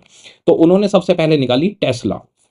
टेस्ला ऐसी गाड़ी है जिसके अंदर जो बैटरी लगी हुई है वो 500 किलोमीटर तक सिंगल चार्ज में चलती है। दूसरा, टेस्ला ने बीएमडब्ल्यू, ऑडी, मर्सिडीज इस रेंज की गाड़ी निकाली, उसके अंदर हर कंफर्ट की चीज है, हर कंफर्ट की चीज। तो टेस्ला की क्वालिटी का कोई जवाब नहीं। जो टेस्ला के अंदर एआई लगा हुआ है वो इतना एफिशिएंट है, इतना एफिशिएंट एआई पूरे दुनिया की किसी भी गाड़ी में नहीं लगा हुआ। तो टेस्ला के अंदर मल्टीपल चीजें ऐसी हैं और वो टेक्नोलॉजी से हासिल की हैं इन्होंने। इन्होंने उसके ऊपर रिसर्च एंड डेवलपमेंट किया, उन सबको बनाया। इवन बीएमडब्ल्यू ने क्लियर बोल दिया है कि अब वो कोई भी गैसोलीन कार नहीं बनाएगी, अब इन फ्यूचर वो सारी की सारी गाड़ियां इलेक्ट्रॉनिक व्हीकल बनाएंगे। यानी इन बड़ी बड़ी कंपनियों को एक नई आई कंपनी के सामने अपने स्ट्रेटेजी बदलनी पड़ रही है, उनको अपने प्लांट बंद करके उनको खुद ईवी पे जाना पड़ रहा है। तो मोस्ट ऑफ द गाड़ियां आप देखेंगे हाइब्रिड आ रही हैं या ईवी की तरफ कन्वर्ट हो रही हैं। तो सभी लोग धीरे धीरे अब ईवी की तरफ जा रहे हैं, क्योंकि लीड करने वाले कौन है? इलॉन मस्क साहब की टेस्ला। तो आप एक ऐसी गाड़ी बना सकते हैं, कि ऐसा बिजनेस सेट कर सकते हैं जो पूरी दुनिया बदले। उसके बाद में वो स्पेस एक्स में चले गए, अब वो एक मोबाइल निकाल रहे हैं, टेस्ला मोबाइल आने वाला है। मेरा अपना खुद का ये मानना है कि एक सैमसंग बहुत हाई क्वालिटी मोबाइल बनाता है जो एंड्रॉइड बेस्ड है। दूसरा, आईफोन सिर्फ जाना ही अपनी क्वालिटी के लिए जाता है, उसका हार्डवेयर, उसका आईओएस सिस्टम, सिक्योरिटी फीचर्स बहुत आई हैं। तो ये दो मोबाइल कंपनियां हैं जो मेरे को लगता है कि एक टॉप रैंक पे हैं, जिसमें आईफोन बहुत आगे है टेक्नोलॉजी वाइज भी और सिक्योरिटी वाइज भी, और मार्केट में एक जो मार्केटिंग का उनका स्टाइल है, जो एक ब्रांड नेम उन्होंने डेवलप किया है उस तरीके से भी। तो आईफोन को मैं मान के चलता हूं कि वो बहुत आगे। सैमसंग बहुत अच्छी सेल करता है, सब कुछ है, लेकिन एक जो ब्रांड वैल्यू सेट है कि पीछे वो भैया कटा हुआ सेब दिखेगा तो एक बात लगेगी। और दूसरा, जो उसे चलाने में कंफर्ट है, वो सारी चीजों का फर्क मुझे लगता है कि आईफोन ऊपर है। सबके अपने अपने प्रीफरेंसेज हो सकते हैं। मैंने एंड्रॉइड भी खूब चलाए हैं और मैंने एप्पल भी यूज किया है, तो मेरे को दोनों के बीच में थोड़ा सिक्योरिटी हार्डवेयर का वो डिफरेंसेज पता चलते हैं। तो एप्पल कंपनी इसमें ऊपर चल रही है और बहुत सालों से ऊपर चल रही है। आपको क्या लगता है कि टेस्ला, इलॉन मस्क साहब जब आप मोबाइल लेकर आएंगे, उन्होंने सबसे पहला काम पता है क्या किया? सबसे पहला काम, वो अपना आईओएस खुद का डेवलप कर रहे हैं, अपना ऑपरेटिंग सिस्टम खुद का डेवलप कर रहे हैं। शायद उसका नाम वो टीओएस रखेंगे, क्योंकि टेस्ला ऑपरेटिंग सिस्टम इस तरीके से रखेंगे। और एक्सओएस भी रख सकते हैं, क्योंकि उनको एक्स नाम बहुत पसंद आ रहा है, स्पेस एक्स नाम रखा उन्होंने कंपनी का। दूसरा, उन्होंने ट्विटर खरीदी तो उसका नाम भी एक्स कर दिया, तो हो सकता है एक्सओएस हो उनके ऑपरेटिंग सिस्टम का नाम, एक्स ऑपरेटिंग सिस्टम। तो वो बंदा अपना खुद का ऑपरेटिंग सिस्टम बना रहा है। सबसे पहला टारगेट क्या करा कि एप्पल क्यों आगे, उसका अपना ऑपरेटिंग सिस्टम है, तो हम भी अपना ऑपरेटिंग सिस्टम बनाएंगे। दूसरा, टेक्निकली वो बहुत ही बढ़िया मोबाइल बना के मेरे को लगता है लाएंगे, और मुझे लगता है कि एप्पल को अगर बीट करेगा तो टेस्ला वो मोबाइल होगा जो एप्पल को बीट कर सकता है बहुत इजीली। आज की डेट में सोचिए, एप्पल के सामने फ्यूचर में आने वाला एक थ्रेट क्या खड़ा हुआ है, बहुत बड़ा। तो एप्पल के सामने, एप्पल आज की डेट में अगर लीडर है, तो लीडर के सामने थ्रेट होता है कि लीडरशिप पे बने रहना। आप सोचिए, इनके सामने एक थ्रेट बहुत बड़ा खड़ा हो गया है कि टेस्ला ये काम कर रहा है, और इसको कहते हैं कोर कॉम्पिटेंस। आप जब अपने पास, आपके पास कोई ऐसी क्वालिटी होती है जिसे कॉपी करना आसान नहीं होता, ऐसी कोई क्वालिटी जिसको कॉपी करना आसान नहीं है, और वो आपके पास रही, तो वो सालों साल आपको फायदा देती है। तो एप्पल के पास कोर कॉम्पिटेंस था, उनका आईओएस, उनका हार्डवेयर, उनका सॉफ्टवेयर, सब कुछ एकदम ये कोर कॉम्पिटेंस के अंदर था। उनके जैसी बॉडी बनाई जा सकती है, हार्डवेयर दिया जा सकता है, लेकिन जो उनका ऑपरेटिंग सिस्टम है वो नहीं बन पा रहा था। तो अब ये 10 साल से इसकी वजह से पैसा कमा रहे हैं, कोर कॉम्पिटेंस। तो अब हमारे पास में जो टेस्ला है, एप्पल के सामने एक थ्रेट है कि आज से 2 या 3 साल के अंदर टेस्ला कहीं इनको बीट ना कर दे। तो अब एप्पल को अपनी जो स्ट्रेटजीज हैं वो बदलनी पड़ेंगी। तो एक तरीके से स्ट्रेटजिक मैनेजमेंट के अंदर हम देखेंगे कि हमें बिजनेस करना है, बिजनेस के अंदर बहुत सारे उतार चढ़ाव आते रहेंगे, उन्हें हैंडल करना है। मार्केट में कंपटीशन में कहीं पीछे नहीं रहना, कॉम्पिटिटिव एडवांटेज होनी चाहिए, स्किल्स होने चाहिए, अपनी स्ट्रेंथ को लेके चलना है, अपनी वीकनेस को पहचानना है, उनके ऊपर काम करना है, दूसरे की वीकनेस पहचाननी है जिससे हम कॉम्पिटिटिव एडवांटेज ले पाए, यानी कंपटीशन में उनसे ऊपर रह पाए, और बिजनेस को चलाते रहना है। तो स्ट्रेटजिक मैनेजमेंट एक साइक्लिक प्रोसेस है, हर टाइम स्ट्रेटजी बनती रहती हैं, समय के साथ बदलती रहती हैं। दो तरीके की स्ट्रेटजी हमारे पास रहेंगी, एक रहेगी प्रोएक्टिव और एक रिएक्टिव। प्रोएक्टिव होती है पहले से प्लानिंग करके चलना, कि भाई हम पहले से एक प्लानिंग करके चल रहे हैं कि भाई हम ऐसे ऐसे काम करेंगे जी, ठीक है। जैसे कि आपके पास में BMW, ऑडी, मर्सिडीज के हम हाई क्वालिटी कार देंगे, प्रोएक्टिव स्ट्रेटजी बना रहे हैं जी। रिएक्टिव स्ट्रेटजी होती है कि जब सिचुएशन बदल जाए तो अपनी स्ट्रेटजी को बदलना। तो अब क्या हुआ, टेस्ला ईवी ले आया, ईवी बहुत ज्यादा फेमस हो गई, वो नंबर 1 पे पहुंच गया, दुनिया का सबसे अमीर आदमी बन गया, दिख रहा है कि हमारी गाड़ियों के मार्केट को खा जाएगा। तो अब वो पेट्रोल और डीजल गाड़ियां बनाने की, हाई क्वालिटी डीजल और पेट्रोल गाड़ियां बनाने की जो इनकी प्रोएक्टिव स्ट्रेटजी थी, वो रिएक्टिव स्ट्रेटजी में बदली कि नहीं अब हम भी ईवी बनाएंगे। यानी पहले से की गई प्लानिंग, बनाई गई स्ट्रेटजी प्रोएक्टिव स्ट्रेटजी होती है, और सिचुएशन के हिसाब से उसमें बदलाव करके नई स्ट्रेटजी बनाना रिएक्टिव स्ट्रेटजी होती है। ठीक है, तो इस तरह से हमारे पास चीजें चलेंगी। मैं आपको पहले बताता हूं कि स्ट्रेटजिक मैनेजमेंट के अंदर हम क्या क्या पढ़ने वाले हैं। दिमाग में सिर्फ ये रखना है कि बिजनेस कैसे चलता है, बिजनेस के अंदर क्या उतार चढ़ाव आते हैं, उन उतार चढ़ावों से हमें कैसे निपटना है, this is called as strategic management. बहुत सिंपल है। तो सबसे पहले तो स्ट्रेटजिक मैनेजमेंट में कुछ बेसिक बातें बताई गई हैं इंट्रोडक्शन में। इसके अंदर हम देखेंगे कि भाई स्ट्रेटजी का क्या मतलब है, मैनेजमेंट का क्या मतलब है, बेसिक बेसिक चीजें हैं। मैनेजमेंट के क्या क्या लेवल्स होते हैं, स्ट्रेटजी कितने तरीके की हो सकती है, बेनिफिट्स क्या हैं, लिमिटेशंस क्या हैं, और एक इसके अंदर हमारे को पढ़ाया जाएगा कि विजन क्या होता है, मिशन क्या होता है, गोल्स एंड ऑब्जेक्टिव क्या होते हैं, कंपनी की कुछ वैल्यूज होती हैं जिन्हें कंपनी कभी लूज नहीं करना चाहती, तो वो किस तरह से रहती हैं, वो सब इसके अंदर हम पढ़ेंगे। इसके बाद में फिर आता है strategic analysis. Strategic analysis basically यहां से आपका चैप्टर से स्टार्ट होते हैं, सेकंड से।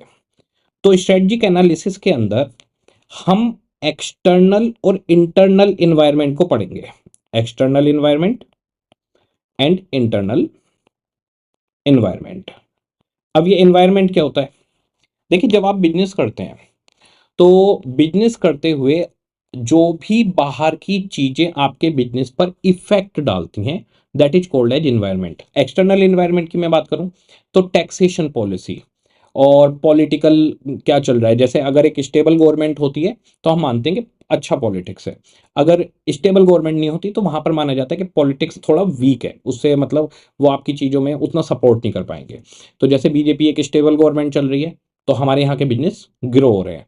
अगर स्टेबल गवर्नमेंट ना हो, साझे की सरकार हो, तो उससे फर्क पड़ेगा। दूसरा, ये गवर्नमेंट किस तरफ ध्यान दे रही है, तो अभी जैसे बीजेपी का अगर हम ध्यान दें तो बीजेपी इंफ्रास्ट्रक्चर के ऊपर पैसे लगाने में लगी है, वो इंफ्रास्ट्रक्चर को सेट करने में, ग्लोबलाइजेशन को करने में।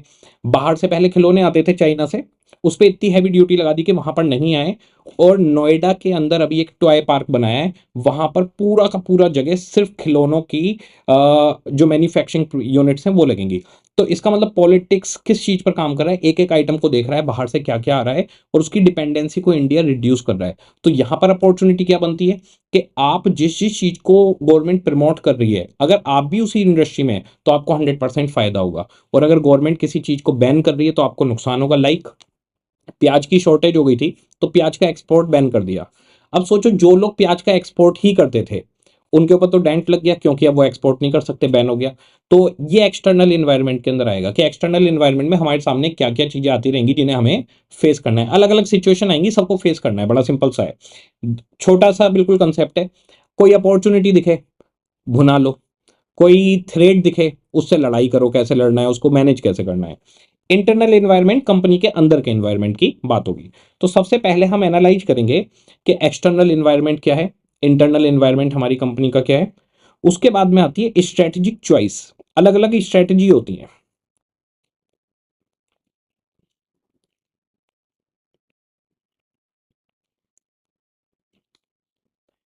स्ट्रेटेजिक चॉइस, स्ट्रेटेजिक चॉइस के अंदर हमें क्या करना होगा, जैसे हमने एनालिसिस कर लिया कि भाई हमारे एक्सटर्नल एनवायरनमेंट कैसा है, इंटरनल एनवायरनमेंट कैसा है, हमें समझ में आ गया कि भाई ये सिचुएशन हमारे सामने, ये चीज़ें थ्रेट बन सकती हैं, ये चीज़ें अपॉर्चुनिटी बन सकती हैं। इसके बाद में आपके सामने मल्टीपल स्ट्रेटजी होंगी कि आप क्या फॉलो करना चाहते हैं। जैसे कि एक कंपनी फॉलो कर सकती है कि हमें पानी का गिलास बनाना है, ठीक है, लेकिन हमें पानी का गिलास बनाना है और कॉस्ट को बहुत कम रखना है। देखिए, अगर आपके प्रोडक्ट की कॉस्ट कम होती है तो ऑब्वियसली वो स्केलेबल हो जाता है, वो ज़्यादा लोगों पे आप पहुंचा सकते हो क्योंकि वैल्यू फॉर मनी लगता है। एक दूसरी कंपनी कह सकती है कि हम कॉस्ट कम नहीं करेंगे, हम क्वालिटी बहुत बड़ा कर देंगे। तो इसे कहते हैं डिफरेंशिएशन। डिफरेंशिएशन का मतलब मार्केट में जो कुछ भी चल रहा है उससे थोड़ा डिफरेंट करके, थोड़ा हाई क्वालिटी करके आप देते हैं, तो वो क्वालिटी पर आपका फोकस हो गया। तो आप कॉस्ट भी कम करने का चॉइस कर सकते हैं और क्वालिटी को भी लेके चल सकते हैं।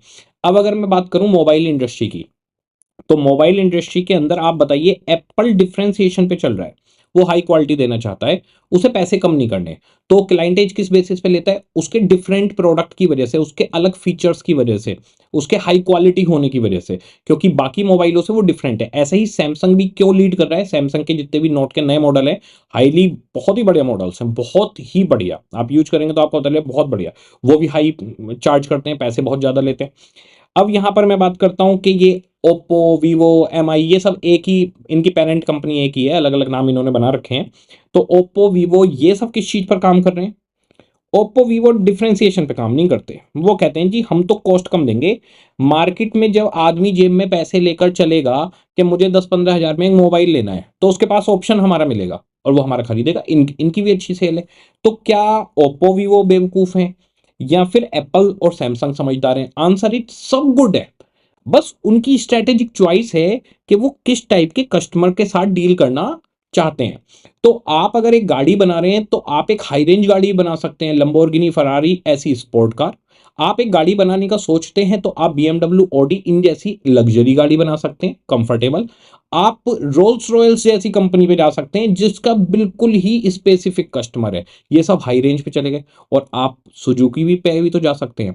तो अगर आप सुजुकी के सेगमेंट में जाते हैं, यानी हम एक मीडियम रेंज गाड़ियां बनाएंगे और सबको प्रोवाइड करेंगे। जब टाटा साहब ने नैनो बनाई थी तो उनका इसके साथ एक विजन था कि हर घर में, हर फैमिली के पास इंडिया के अंदर गाड़ी होनी चाहिए। बस मार्केटिंग में एक छोटी सी चूक हो गई थी। नैनो एक बहुत बढ़िया गाड़ी थी। नैनो के साथ में वैसे केसेस तो बहुत ज्यादा चले, जैसे कि एक तो उन्होंने वेस्ट बंगाल में प्लांट लगाया तो वहां प्लांट नहीं लगाने दिया गया, पॉलिटिकल पॉलिटिकल इशू आ गया। एक्सटर्नल एनवायरनमेंट के अंदर कवर होगा कि भाई एक्सटर्नल एनवायरनमेंट की वजह से नुकसान हुआ, तो थ्रेट बन गई, इशू बन गया, प्लांट वहां से हटाकर फिर गुजरात में उनको लगाना पड़ा, पूरा प्लांट हटा के इधर से उधर लगाना पड़ा, ठीक है। अब जब उन्होंने प्लांट उठाया वेस्ट बंगाल से और गुजरात में लगाया, उसमें 1 साल निकल गया। तो इतने नैनो मार्केट में आने में लेट हो गई, मार्केट के सिनेरियो बदल गए, इकोनॉमी चेंज हो गई, सबके पास पैसे आ गए। और जो मैंने कहा एक मार्केटिंग में शब्द गलत हो गया था, वो शब्द क्या था वो बताता हूं। एक शब्द मार्केट में निकला, नैनो, गरीबों की गाड़ी। वो ये मार्केट हो गया गलती से कि गरीबों की गाड़ी है। लखटकिया कार के नाम से खूब चला, लखटकिया यानी 1 लाख में आएगी, 1 लाख में आएगी, तो लखटकिया कार, फिर गरीबों की गाड़ी के नाम से उसकी इमेज चली गई। तो हर बंदे को क्या लगने लगा कि अगर मैं नैनो लेता हूं इट मींस मैं गरीब दिख रहा हूं। आप सोचिए, बंदा ये सोचे, वो गाड़ी लेके आ रहा है और फील ये नहीं कर रहा कि यार आज मैं गाड़ी वाला बन गया हूं, वो ये फील कर रहा है कि मैं गरीब बन गया हूं। वो इमोशन ने इस गाड़ी को बुरी तरीके से डेंट दिया। और जबकि गाड़ी बहुत अच्छी थी, नैनो बहुत बढ़िया गाड़ी थी, उसके अंदर जिस रेट में, जिस कॉस्ट पे जो फीचर्स दिए गए, वो सिर्फ टाटा साहब जैसी सोच वाली कंपनी दे सकती है, वरना इतने में तो बाइक भी नहीं है आजकल। ये केटीएम वगैरह ये सब, कोई नॉर्मल बाइक लेने जाओ 2-2 ढाई-ढाई लाख की तो बाइक आ रही है, उन्होंने गाड़ी बना के दे दी। तो खैर कोई बात नहीं। अब मुझे बताइए, ये जो पॉलिटिकल इशू हुआ एक्सटर्नल एनवायरनमेंट में जाएगा। इसके बाद में क्या हुआ, 1 साल लग गया गाड़ी आने में। मार्केट के अंदर लोगों के अंदर में बात बैठ गई, गरीबों की गाड़ी है, ये कहाँ आएगा? एक्सटर्नल एनवायरनमेंट में आएगा। अच्छा, अगर कंपनी के अंदर के ही एम्प्लॉइज स्किल्ड नहीं थे, वही अच्छी गाड़ी नहीं बना पाए, वही ऐसा प्रोडक्ट नहीं बना पाए जो कस्टमर को सेटिस्फाई करे, R and D department technology के ऊपर इस तरह से काम ही नहीं कर पाया, तो ये कंपनी का इंटरनल एनवायरनमेंट, ये कंपनी की अपनी दिक्कत है। तो इस तरीके से हम इन्वायरमेंट एनालिसिस करते हैं कि हम कितने स्ट्रांग हैं और मार्केट और इन्वायरमेंट हमारे साथ कितना स्ट्रांग है। फिर हम स्ट्रेटजिक चॉइस पे आते हैं कि हम कॉस्ट कम रख के स्केल करना चाहते हैं। स्केल करना यानी मार्केट को ज़्यादा से ज़्यादा कैप्चर करना, ज़्यादा से ज़्यादा लोगों को अपने प्रोडक्ट को ज़्यादा से ज़्यादा लोगों पर पहुंचाना। या फिर हम डिफ्रेंशिएशन करना चाहते हैं एप्पल और सैमसंग बनना चाहते हैं, ये कंपनी की अपनी चॉइस होती है। अब जैसे कंपनी है एलवी, आपने सुना होगा एलवी का बैग आजकल बहुत फेमस चल रहा है कि एलवी के बैग लो, एलवी के बैग। एलवी का बैग 1.5, 2, 2.5, 3 लाख रुपए से स्टार्ट होता है और वो कितने भी लाख रुपए तक जाता है। तो एलवी के बैग महंगे हैं, उनका सीधा सा है हमें कस्टमर लेना ही कौन सा है, जो हाई पेड हो। कुछ एयरपोर्ट्स पर एलवी के लाउंज है, एलवी के लाउंज है, मतलब उन्होंने अपना पूरा लाउंज एरिया बना रखा है, वो एलवी के नाम से है। आप लोग यकीन नहीं करेंगे, वहां कॉफी का प्राइस 1.5 लाख रुपए से शुरू है। यानी वही कॉफी जो आप घर में बना लेते हैं 10 रुपए में, और सीसीडी वगैरह में या कहीं पर जाते हैं तो वहां पर आपको वही कॉफी 150, 200, 250, स्टारबक्स 250, 300 इतने तक मिल जाती। वहां 1.5 लाख रुपए से कॉफी शुरू है और 4, 5 लाख रुपए तक है। यानी आप उस लाउंज में बैठ के कॉफी पीना चाहते हैं तो उन्हें वो क्लाइंट चाहिए जो वहां बैठना चाहता है। उनकी जो स्ट्रेटजिक चॉइस है वो है डिफरेंशिएशन। आप अमीर दिखेंगे, अमीर लगेंगे, आपके पास एलवी का अगर पर्स है जो आपकी मैडम कंधे पर लटका कर चल रही हैं, यानी दूर से ही वो दिख रहा है कि ये अमीर बंदा जा रहा है। तो जो अमीर लोग होते हैं ना, वो चाहते हैं कि वो डिफरेंट दिखें।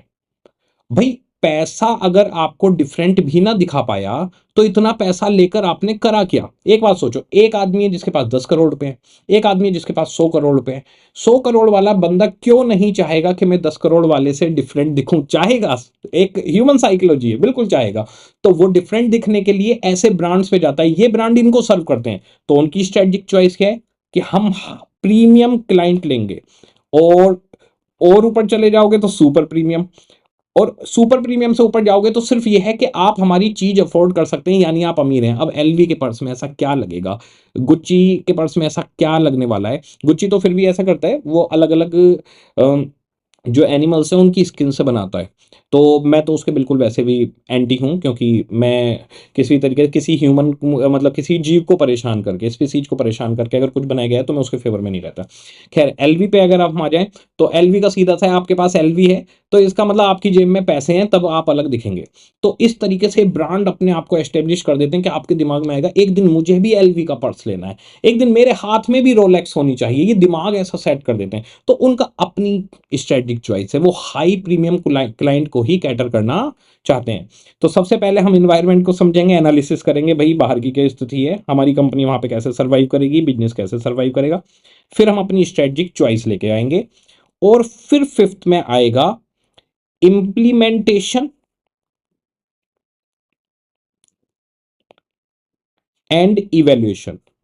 तो जो भी आपने स्ट्रेटजी बनाई है, तो पहले एनालिसिस किया, उसके बाद में चूज किया क्या भाई आपको कौन सी स्ट्रेटजी फॉलो करनी है। फिर उनको इंप्लीमेंट करना और इवेल्युएट करना। इवेल्युएशन के अंदर कंट्रोलिंग भी कवर होगी कि भाई स्ट्रेटजी कहीं पे कुछ गड़बड़ी हो रही है तो उसको कंट्रोल करके चलें। अगर मैं मार्क्स की बात करूं तो ये जो इंट्रोडक्शन ऑफ एसएम है, ये आप मान के चलिए 6 to 8 मार्क्स आपको देगा। बहुत ही सिंपल है, बिल्कुल बेसिक बात है, इसमें हम देखेंगे। इसके बाद में स्ट्रेटजिक एनालिसिस में एक्सटर्नल और इंटरनल इन्वायरमेंट में ये आपको 20 मार्क्स देके जाते हैं, दोनों दोनों कनेक्टेड चैप्टर हैं। इसके बाद में स्ट्रेटजिक चॉइस आपको 10 से 12 नंबर दे देती है, जबकि ये चैप्टर बहुत ज़्यादा छोटा है। और उसके बाद में आपके पास ये 10 to 12 मार्क्स, 12 भी नहीं बल्कि 15 तक ही आपको देकर जाएगा। तो इस तरीके से रेंज रहेगी कि 6 to 8 के आसपास फर्स्ट सीधा क्वेश्चन आता है, बिल्कुल सीधा स्ट्रेटजिक चॉइस है, बिल्कुल फ्लैट सीधा क्वेश्चन आता है। 10 to 12 मार्क्स ये आपको देके जाएगा, 20 मार्क्स दोनों स्ट्रेटजिक एनालिसिस के चैप्टर देके जाएंगे। ऐसा नहीं है कि सबसे 10-10 नंबर का आएगा, ऐसा नहीं है, सीधे उठकर कहीं से भी कोई भी बात आ सकती है। तो जनरल ट्रेंड इस तरीके से रहेगा। चैप्टर सारे ही बहुत आसान है, दूसरा और तीसरा बिल्कुल इंटरलिंक्ड है। फोर्थ चैप्टर बहुत ही ज्यादा इंटरेस्टिंग और आसान है, बहुत ज्यादा इंटरेस्टिंग और आसान भी है। उसमें अलग अलग स्ट्रेटजी देखेंगे, ऐसे कर सकते हैं, ऐसे कर सकते हैं, ऐसा ऐसा। और इंप्लीमेंटेशन एंड इवेल्युएशन पूरी उसकी प्रोसेस है, कैसे हम इंप्लीमेंट करेंगे, किन किन चीजों का ध्यान रखेंगे। उसके बाद में इवेल्युएट करेंगे कि जो टारगेट थे क्या वो अचीव हुए या नहीं हुए। ये पूरा एसएम इस तरीके से हमारे पास बना हुआ है। तो आज हम जो एसएम के अंदर मैं आपको कुछ लेवल्स बताऊंगा कि स्ट्रेटजी किस किस लेवल पे बनाई जाती हैं। उसके लिए हमें एक बिजनेस का डिजाइन समझना होगा कि एक कंपनी के अंदर किस तरीके से टॉप लेवल बैठता है, उससे नीचे लेवल और उसके नीचे लेवल। देखिएगा, आप लोग लिखेंगे नहीं है, कुछ भी लिखने वाला नहीं है, सिर्फ समझने वाला है। जब हम पढ़ेंगे तो आपको बात समझ में आ जाएगी। हमारे पास बिजनेस के अंदर सबसे ऊपर रहता है कॉर्पोरेट लेवल। कॉर्पोरेट लेवल में यहां पर आपके पास एक तो बोर्ड बैठेगा, बोर्ड ऑफ डायरेक्टर्स, सीईओ बैठेगा और जो सीनियर एग्जीक्यूटिव हैं वो बैठेंगे यहां पर, ठीक है। इसके बाद में कुछ बिजनेस होते हैं छोटे, पहले मैं आपको बताऊंगा छोटू बिजनेस। छोटू बिजनेस बड़ा सिंपल सा होता है। हम कोई एक काम कर रहे हैं, जैसे मान लो मेरे ये गिलास बनाने का काम है मेरा, बस इतना छोटा सा बिजनेस है, मैं बस ये गिलास बनाता हूँ जी कांच के, ठीक है। तो हमारी कंपनी है, कंपनी सेटअप कर रखा है। अब इसके नीचे बड़ा सिंपल सा रहेगा, हम डिवीजन बना देंगे कि भाई जैसे ये वाला गिलास है, सिंगल प्रोडक्ट है, सिंगल प्रोडक्ट, छोटू बिजनेस, बिल्कुल छोटू बिजनेस। इसके अंदर प्रोडक्शन डिपार्टमेंट और आपके पास में R&D करने वाले, मार्केटिंग वाले, फाइनेंस वाले, इस तरीके से होंगे। इन्हें हम बोलते हैं फंक्शनल लेवल। फंक्शनल यानी काम जहां पर हो रहा है, ओके। तो यहां पर हुआ बिल्कुल छोटू बिजनेस, जिसके अंदर एक कॉर्पोरेट लेवल है, यानी हेड ऑफिस में जो बैठे हुए हैं सीईओ, डायरेक्टर वगैरह, और उनके नीचे सीधे production department, research and development, marketing, ये फंक्शनल लेवल है। यहां पर फंक्शनल मैनेजर बैठते हैं, इस तरह से बैठेगा। ये बिल्कुल छोटा बिजनेस है, ये SM के अंदर कवर नहीं किया गया, इसको इग्नोर मारा है, ठीक है। इसके बाद में आता है दूसरा बिजनेस, जिसके अंदर जैसे मान लीजिए हम कपड़े बनाते हैं और हमारा अच्छा बड़ा स्केल है कपड़े बनाने का। हम वुमेन्स वियर भी बनाते हैं, मैन वियर्स भी बनाते हैं और चाइल्ड वियर भी बनाते हैं। तो इसका मतलब हमारा काम बड़ा हो गया। यहां तो मैं सिर्फ यही वाले गिलास बना रहा था और कुछ काम ही नहीं कर रहा था, अब मैं 3 तरीके के कपड़े बनाता हूं। तो ऐसे बिजनेस के अंदर क्या होगा, ये board of directors, CEO, senior executive वगैरह, ये हो गया कॉर्पोरेट लेवल, ओके। इसके बाद में इसके नीचे डिवीजन बनेंगी, ये हमारा मीडियम बिजनेस। छोटू बिजनेस ऐसे में कवर नहीं है। मीडियम बिजनेस के अंदर यहां पे डिवीजन 1 बन गई, डिवीजन 1, डिवीजन 2, डिवीजन 3। तो जी डिवीजन 1 के अंदर मैन वियर्स बन रहे हैं, यहां पर वुमेन वियर्स बन रहे हैं और यहां पर चाइल्ड वियर्स बन रहे हैं, ये तीनों डिवीजन बन गई। अब डिवीजन 1 का काम है मैन के कपड़ों का सब कुछ देखना, इसे हम कहते हैं डिविजनल लेवल या फिर बिजनेस लेवल, ठीक है जी। तो मैन वियर्स का एक डिवीजन, वुमेन का एक और चाइल्ड का एक। यहां पर एक एक मैनेजर बैठा हुआ होगा जो इसका हेड होगा। तो एक मैनेजर होगा जो मैन वियर्स को पूरा देखता है, एक मैनेजर जो वुमेन वियर्स का पूरा हेड है और एक चाइल्ड वियर्स का पूरा हेड है। अब इनके नीचे मैन वियर का प्रोडक्शन डिपार्टमेंट, इसका डिजाइनिंग डिपार्टमेंट, कोई ये R&D करते हैं कपड़े वगैरह पे, वो सब डिपार्टमेंट, मार्केटिंग डिपार्टमेंट, सब बैठेंगे। तो इनके नीचे भी डिपार्टमेंट होंगे। यहां पर क्या था छोटू बिजनेस में, सीधे हेड ऑफिस के नीचे सीधे डिपार्टमेंट आ गए थे। तो इस छोटू बिजनेस को स्ट्रेटेजिक मैनेजमेंट में कवर नहीं किया गया, क्योंकि स्ट्रेटेजिक मैनेजमेंट का मैंने आपको पहले भी ऑब्जेक्टिव बनाया, एक बड़े बिजनेस में एक सीए ऊपर नहीं पहुंच पा रहा था, इसलिए सब्जेक्ट लाया गया था। तो हमें उन बड़े बिजनेस में ऊपर पहुंचना है, हमारा ऑब्जेक्टिव ही है। छोटे बिजनेस हमें उससे लेन देना नहीं, छोटा बिजनेस तो हम लोग वैसे ही पढ़ लेते हैं, समझ लेते हैं, कोई दिक्कत नहीं है, ठीक है। तो यहां पर सबसे ऊपर वाला लेवल आएगा कॉर्पोरेट लेवल, ये सबसे बड़े डिसीजन मेकर है, जो मेन स्ट्रेटेजी है वो यही बनाते हैं, ओके। और डिविजनल लेवल मैनेजर का जो काम है वो काम है ऊपर से जो भी स्ट्रेटजी के इंस्ट्रक्शन आए हैं वो करना। जैसे कि हमारे इस बार एक ऊपर से बोर्ड का एक डिसीजन आया है कि सेल हमारी कम हो रही है, सेल को बढ़ाओ। तो इन तीनों डिवीजन के ऊपर प्रेशर आ जाएगा कि हमारी सेल बढ़नी चाहिए। अब सेल बढ़ाने के लिए जो मैन वियर्स का डिजाइन है वो चेंज करना है, तो उसका डिसीजन कौन लेगा, वो डिविजनल मैनेजर लेगा। ये होते हैं बिजनेस लेवल मैनेजर। आराम से सुनिए, बोर्ड से डिसीजन आया कि सेल बढ़नी चाहिए, ठीक है जी, उन्होंने अपना बता दिया कि भाई सेल बढ़ाओ, तीनों डिवीजन के पास पहुंच गया। अब जो डिवीजन 1 है उसने सेल बढ़ाने के लिए क्या करना है ये डिवीजन 1 का मैनेजर जाने, इससे ऊपर के लेवल का कोई काम नहीं, उन्हें तो आप सेल बढ़ा के दे दो। तो बिजनेस लेवल मैनेजर अपनी डिवीजन के लिए रेस्पॉन्सिबल होते हैं, पूरा डिवीजन उनके हाथ में होता है। वहां पर किस तरह से काम होना है, क्या होना है, वो सब कुछ ये देखेंगे, स्ट्रेटेजी ये बनाएंगे। तो जैसे इन्होंने ये स्ट्रेटेजी बनाई कि जो डिजाइन है उस डिजाइन में चेंजेस कर दिए जाएं तो हमारी सेल बढ़ सकती है, ठीक है जी। तो डिजाइन चेंज करवा देते हैं। इनको लगा कि हम सेल बढ़ाने के लिए मार्केटिंग पे थोड़ा खर्चा करें, तो फिर मार्केटिंग का तो खर्चा एक नॉर्मल चीज है, वो कर सकते हैं आप। ऐसे ही डिवीजन 2 ने कोई डिसीजन लिया, डिवीजन 3 ने कोई डिसीजन लिया। अब क्या होगा, अब पूरा साल खत्म होने के बाद इवैल्यूएशन की जाएगी कि क्या आप लोगों की स्ट्रेटजी काम में आ पाई, क्या आप लोग सेल बढ़ा पाए। और अगर आप सेल नहीं बढ़ा पाए, जैसे डिवीजन 1 ने बढ़ा दी, तो इसका मैनेजर प्रमोट होगा, उसको इंसेंटिव्स मिलेंगे। डिवीजन 2 सेल नहीं बढ़ा पाया तो उसकी डांट पड़ेगी, हो सकता है कि उसके मैनेजर को हटा भी दिया जाए कि आप नहीं कर पा रहे हो काम। डिवीजन 3 भी अचीव कर गया टारगेट, तो वो भी अपना चलता रहेगा। इसके नीचे ये जो प्रोडक्शन डिपार्टमेंट्स हैं, प्रोडक्शन, डिजाइन, R&D, इसको कहते हैं functional level. It is called as functional level. इनका काम है फंक्शनिंग का। तो जो फंक्शनल लेवल पे है, तो जैसे प्रोडक्शन डिपार्टमेंट है, तो इस प्रोडक्शन डिपार्टमेंट का भी तो एक मैनेजर होगा। ये जो डिजाइन डिपार्टमेंट है, इसका भी मैनेजर होगा। अब डिजाइन डिपार्टमेंट के ऊपर ही डिवीजन 1 में प्रेशर आया था कि आप डिजाइन पे थोड़ा काम करो, जिससे मार्केट में हमारे कपड़े थोड़े ट्रेंडी लगें और उनकी सेल हो। तो फंक्शनल मैनेजर किस तरह से डिजाइन बदलता है, किस तरह से काम करता है, ये पूरा इसका होल सोल ये रहेगा। तो हमारे पास क्या रहेगा, कॉर्पोरेट लेवल जो सबसे ऊपर डिसीजन मेकिंग करेगा। इसके बाद में बिजनेस लेवल, ये मैं मीडियम बिजनेस की बात कर रहा हूं, अभी बड़े बिजनेस पे भी जाऊंगा। फिर हमारा बिजनेस लेवल रहेगा, जो अलग अलग डिवीजन के हेड होंगे, उनके नीचे फंक्शनल हेड होंगे, वहां का अंदर के काम की जिम्मेदारी उनकी होगी। तो कॉर्पोरेट लेवल बड़े बड़े डिसीजन लेता है। जैसे मान लो कॉर्पोरेट लेवल को लगता है कि ये डिवीजन 2 बंद कर देनी चाहिए, तो ये डिसीजन सिर्फ यही ले सकते हैं। क्या डिवीजन 2 का जो मैनेजर है वो खुद डिसीजन ले सकता है कि मेरे को ये डिवीजन बंद करनी है? नहीं ले सकता। वो कॉर्पोरेट लेवल लेगा कि इस डिवीजन को बंद कर दो। मान लो हमें लगता है कि एक डिवीजन और ऐड होनी चाहिए, डिवीजन 4,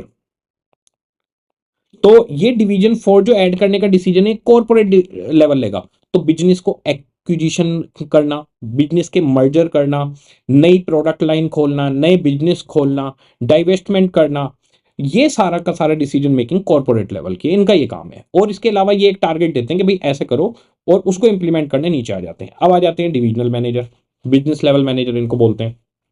बिजनेस लेवल मैनेजर का काम होता है कि जो भी इंस्ट्रक्शन आए हैं, जो भी कंपनी का विजन है, और विजन को पाने के लिए जो भी टारगेट है, वो टारगेट आगे यहां पर बता दिए जाते हैं कि भाई अब ये करना है, हमें सेल बढ़ानी है जी इस बार, ठीक है जी, सेल बढ़ाने का टारगेट है। बिजनेस लेवल मैनेजमेंट क्या करता है, जो भी ऊपर से स्ट्रेटेजी आती हैं उनको कॉन्क्रीट वे में अपनी डिवीजन पर अप्लाई करना शुरू कर देता है। तो ऊपर की जो कॉर्पोरेट लेवल की स्ट्रेटेजी होती है वो सारे बिजनेस के लिए आती है कि भाई इस बार सेल बढ़ाओ। अब जैसे कोविड आया, तो कोविड में टाटा ग्रुप ने कहा कि जनता की मदद करनी है, कैसे भी प्रॉफिट को भूल जाओ।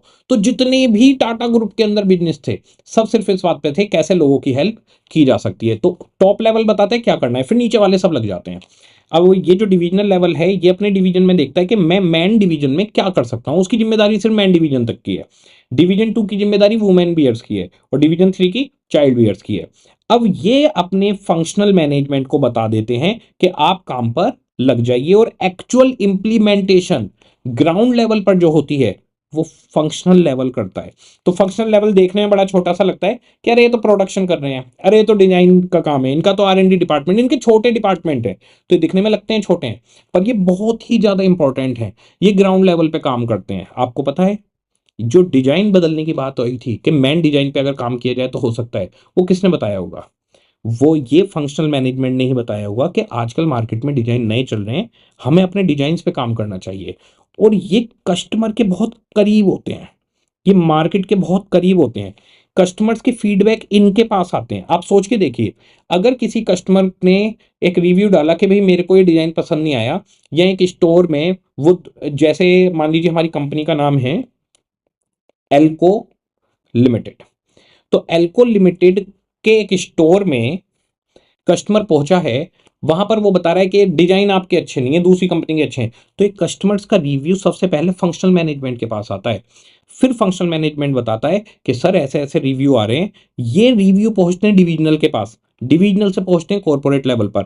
इवन ये जो फंक्शनल लेवल वाले हैं, ये कई बार सजेस्ट भी करते हैं कि मार्केट में अगर हम ये चीज करें तो हो जाएगा। जैसे कि एक शोरूम है, शोरूम पर स्कूटर बिक रहे हैं, ठीक है जी, बजाज स्कूटर इसका नाम है। बजाज स्कूटर बिक रहा है। अब तभी पता चला कि एक कंपनी है जिसने निकाली होंडा एक्टिवा, और लोग आके कह रहे हैं यार आपके गियर्स में दिक्कत होती है, उनकी तो नॉन गियर वाली है और बड़े मजे से निकल रही है। इसके ऊपर भी हम बात करेंगे, ये भी बड़ी एक अच्छा केस है एक्टिवा और बजाज स्कूटर्स का। तो हमारे पास अब बताइए, वहां पे शोरूम पे बताया कि भाई वहां पर तो गियर वाली आ रही है, सीधे सीधे चल जाती, कस्टमर से तो बता के रहेंगे। अब बजाज वालों को कहा गया कि भाई स्कूटर नहीं चलेगा, गियर वाली चलेगी, उन्होंने ध्यान नहीं दिया। कुछ ही दिनों के बाद बजाज स्कूटर, बजाज चेतक जो फेमस था हमारा बजाज, वो बंद हो गया क्योंकि ध्यान नहीं दिया। तो कस्टमर्स के रिव्यू जो आते हैं वो फंक्शनल लेवल पर आते हैं, ये स्ट्रेटेजी बना नहीं सकते। फंक्शनल लेवल का काम स्ट्रेटेजी बनाना नहीं है, फंक्शनल लेवल का काम कॉर्पोरेट लेवल और बिजनेस लेवल की स्ट्रेटजीज को इंप्लीमेंट करना है ग्राउंड लेवल पर। तो इनका काम इंप्लीमेंटेशन है, पर ये सजेशन भी देते हैं, इनका सजेशन बहुत काम करता है, इनको हमेशा सुनना चाहिए। तो टॉप लेवल और बिजनेस लेवल को हमेशा फंक्शनल लेवल की बात सुननी चाहिए। फंक्शनल लेवल का काम स्ट्रेटजी बनाना है, नहीं फंक्शनल लेवल का काम स्ट्रेटजी जो ऊपर से बन के आई है उनको इंप्लीमेंट करना है। फंक्शनल लेवल का मैनेजमेंट किस चीज के लिए जिम्मेदार है? फंक्शनल लेवल का मैनेजमेंट सिर्फ अपने डिपार्टमेंट के लिए जिम्मेदार है, यानी प्रोडक्शन डिपार्टमेंट का मैनेजर सिर्फ इस बात के लिए जिम्मेदार है कि प्रोडक्शन ठीक हो, टाइम से हो, कॉस्ट इफेक्टिव हो। डिजाइनिंग डिपार्टमेंट का काम सिर्फ नए से नए बेहतर से बेहतर डिजाइन देना है। R&D डिपार्टमेंट का काम रिसर्च एंड डेवलपमेंट करना है। इसी के अंदर मैं मार्केटिंग, फाइनेंस ये सब भी ऐड कर दूं तो हर डिपार्टमेंट का काम सिर्फ अपने तक सीमित है, उससे ऊपर उसकी कोई जिम्मेदारी नहीं है। डिविजनल लेवल या बिजनेस लेवल मैनेजर अपने पूरे डिवीजन और नीचे के फंक्शनल के लिए जिम्मेदार है कि आप इनसे काम नहीं करवा पा रहे। मैनेजमेंट का मतलब होता है खुद काम को दूसरों से करवाना आना, यानी एक मैनेजर का एक सबसे बड़ा स्किल होता है कि वो दूसरों से काम करवा पाए जिस तरह से वो चाहता था, जिससे कि उसके जो भी ऑब्जेक्टिव्स थे वो फुलफिल हो पाए। तो मैनेजमेंट का रूल कहता है कि खुद काम नहीं करना और लोगों से करवाना है, लेकिन जो टारगेट है वो अचीव हो इस तरह से करवाना है। तो हमारे पास डिवीजन लेवल का जो मैनेजमेंट है वो पूरे डिवीजन के लिए रेस्पॉन्सिबल है, और ये जो हमारे कॉर्पोरेट लेवल हैं ये पूरे के पूरे बिजनेस के लिए रेस्पॉन्सिबल है। पूरे बिजनेस की रेस्पॉन्सिबिलिटी सर किसके लिए रेस्पॉन्सिबल है? बिल्कुल रेस्पॉन्सिबल है, इनके भी सर पर एक लोग हैं जिनका नाम होता है शेयर होल्डर्स।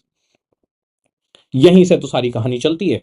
तो जो कंपनी के सीईओ हैं वो शेयर होल्डर्स के लिए जवाबदेह हैं, ये इनके गार्जियन की तरह से काम करते हैं, इनके वेलफेयर के लिए काम करते हैं, इनको ज्यादा से ज्यादा प्रॉफिट बना के देना ये कंपनी के कॉर्पोरेट लेवल का ही काम है। अगर कोई कंपनी फेल होती है तो शेयर होल्डर्स को बिजनेस लेवल या फंक्शनल लेवल जवाब देने नहीं जाएगा, वहां पे कॉर्पोरेट लेवल मैनेजमेंट को ही एजीएम में जवाब देना होगा कि आखिर प्रॉफिट क्यों नहीं हुआ, क्यों हम उतने सक्सेसफुल नहीं हुए।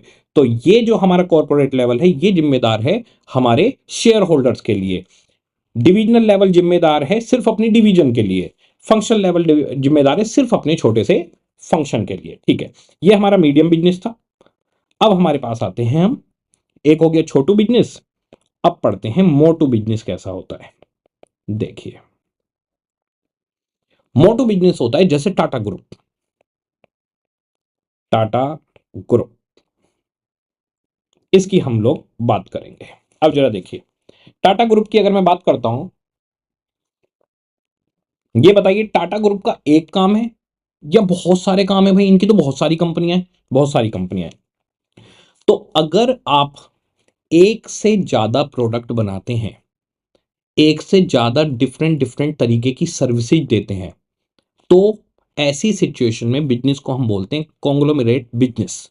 तो पहले मैं आपको बताता हूं, जैसे कि आराम से देखिएगा, एक कंपनी है TCS, टाटा कंसल्टेंसी सर्विसेज।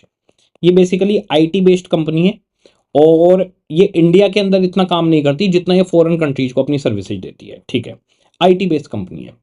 अब अगर आईटी बेस्ड कंपनी की बात करें तो इनके काम तो अलग अलग हैं, पर मैं आपको फिर भी वो बताता हूं जो आप कंफर्टेबली समझ पाए। जैसे कि सॉफ्टवेयर बनाना कोई भी एक अलग काम है, एक ऐप बनाना एक अलग काम है, एक वेबसाइट डिजाइन करना अलग काम है। ये तीनों अलग अलग काम है। पेमेंट गेटवे तैयार करना आईटी, उसमें जैसे क्लिक करते हैं ना और वो गोल गोल घूम के पहुंच जाता है, यहाँ पेमेंट कर दो जी ऑनलाइन, तो पेमेंट गेटवे बनाना एक अलग काम है। अब ये सारे काम बताइए, क्या मैं कह सकता हूं कि ये दिखने में सॉफ्टवेयर बनाना, ऐप बनाना, वेबसाइट डिजाइन करना, गेटवे बनाना, ये सब अलग अलग काम है, लेकिन अल्टीमेटली ये सब आईटी से रिलेटेड है? बिल्कुल। तो ये अलग अलग काम आईटी से रिलेटेड है, तो ये आईटी बिजनेस के अंदर ही आएंगे। इसका मतलब ये नहीं कि हम हर काम के लिए एक अलग कंपनी खोल देंगे। तो मिलते जुलते काम एक जगह पे कवर होंगे। जैसे एफएमसीजी, एफएमसीजी में आते हैं खाने पीने की चीजें। तो इसके अंदर आपके जो भी आपकी कोई भी कोल्ड ड्रिंक आप बना रहे हो, आप जूस बना रहे हो, आप खाने पीने के आप आटा बेच रहे हो, दाल बेच रहे हो, जितने भी ग्रोसरी आइटम बेच रहे हो वो एफएमसीजी में कवर हो जाएंगे। हेल्थ केयर, हेल्थ केयर में जितनी भी दवाइयां हैं, हर चीज की दवाई यहां पर कवर हो जाएगी। ठीक है, तो अगर आप मेरी लाइन को ध्यान से सुनना, अगर आप एक बहुत बड़ा ग्रुप हो तो आपके अलग अलग टाइप के बिजनेस होते हैं। तो मैं यहां पर पहले टाटा ग्रुप में बात कर रहा हूं कॉरपोरेट लेवल की। लिखना आपको कुछ भी नहीं है, सिर्फ समझने वाली चीजें हैं सारी। कॉरपोरेट लेवल, तो यहां पर कॉरपोरेट लेवल में कौन कौन आएगा जी? बोर्ड ऑफ डायरेक्टर्स, चेयरपर्सन कौन है? टाटा साहब है। बीच में साइरस मिस्त्री साहब को बनाया गया था, वो अब नहीं रहे। तो उन्होंने क्या किया था, कंपनीज की वैल्यू को छेड़ना शुरू कर दिया था। तो हम एक कंसेप्ट पढ़ेंगे कि जो स्ट्रेटजिक इंटेंट होता है, vision, mission, goal and objective, और एक रहता है इसके अंदर वैल्यूज। कंपनी की वैल्यू को अगर आप हिट करेंगे तो कंपनी आपको छोड़ेगी नहीं, इसके बारे में हम बात करेंगे। तो board of directors, CEO, senior executives वो यहां पर आ गए। टाटा साहब यहीं बैठते हैं। अडानी ग्रुप की बात करूं तो अडानी साहब यहीं बैठते हैं कॉर्पोरेट लेवल पर। इसके नीचे आते हैं अलग अलग बिजनेस। अलग अलग बिजनेस यानी प्रोडक्ट लाइन ही पूरी अलग होगी। जैसे कि आईटी से रिलेटेड सारा काम टीसीएस के अंदर होगा। एयरलाइन, यहां पर इनके पास दो एयरलाइन है इस टाइम, एयर इंडिया और विस्तारा। तो एयर इंडिया इन्होंने अभी एक्विजिशन की है और विस्तारा है। ठीक है, तो एयरलाइन बिजनेस। इसके बाद में हमारे पास में आ जाता है टाटा साहब का चलता है एफएमसीजी, जैसे टाटा नमक, वो एफएमसीजी के अंदर कवर हो जाएगा। इसी तरीके से टाटा साहब की ऑटोमोबाइल पूरा का पूरा, Tata Motors, Tata Motors. Okay, ठीक है। और टाटा मोटर्स के बाद में हम टाटा साहब का एक मोटा काम ले लेते हैं, टाटा स्टील। और बहुत सारे काम हैं, ये हम समझने के लिए ऐसे ले रहे हैं। अब मुझे यहां पर बताइए कि क्या आपको ऐसा देख के नहीं लग रहा कि इनमें से किसी काम का किसी से कोई लेना देना ही नहीं है? टाटा कंसल्टेंसी सर्विसेज एक आईटी कंपनी है, एयरलाइन अपने यहां पर एक अलग कंपनी, एफएमसीजी अलग चल रहा है, टाटा मोटर्स जो ट्रक बनाता है, गाड़ी बनाता है, सड़क पे सारे ट्रक ही टाटा के होते हैं, छोटा हाथी बड़ा हाथी ये वो पता नहीं क्या क्या, टाटा 407 807 कितने ट्रक चलते हैं इनके। और स्टील भी इनका चलता है, और टाटा मोटर्स के अंदर ऑटोमोबाइल भी आता है जो इनकी गाड़ियां बिकती हैं। भाई इनका तो सारा काम धंधा अलग लग रहा है, एक जैसा नहीं लग रहा। अभी ऊपर मैंने मीडियम बिजनेस दिखाया था, मीडियम बिजनेस में मैंने आपको बताया था कि कपड़े ही बनाते हैं हम। तो मैन के कपड़े की, वुमेन के कपड़े की और चाइल्ड के कपड़े की डिवीजन अलग अलग बनाई है, सिर्फ बन कपड़े ही रहे थे। यहां तो भैया अब ये बड़ा ग्रुप है, ये बड़ा बिजनेस है, मेन फोकस इसी पे किया गया है पूरे एसएम में, इस बिजनेस पर।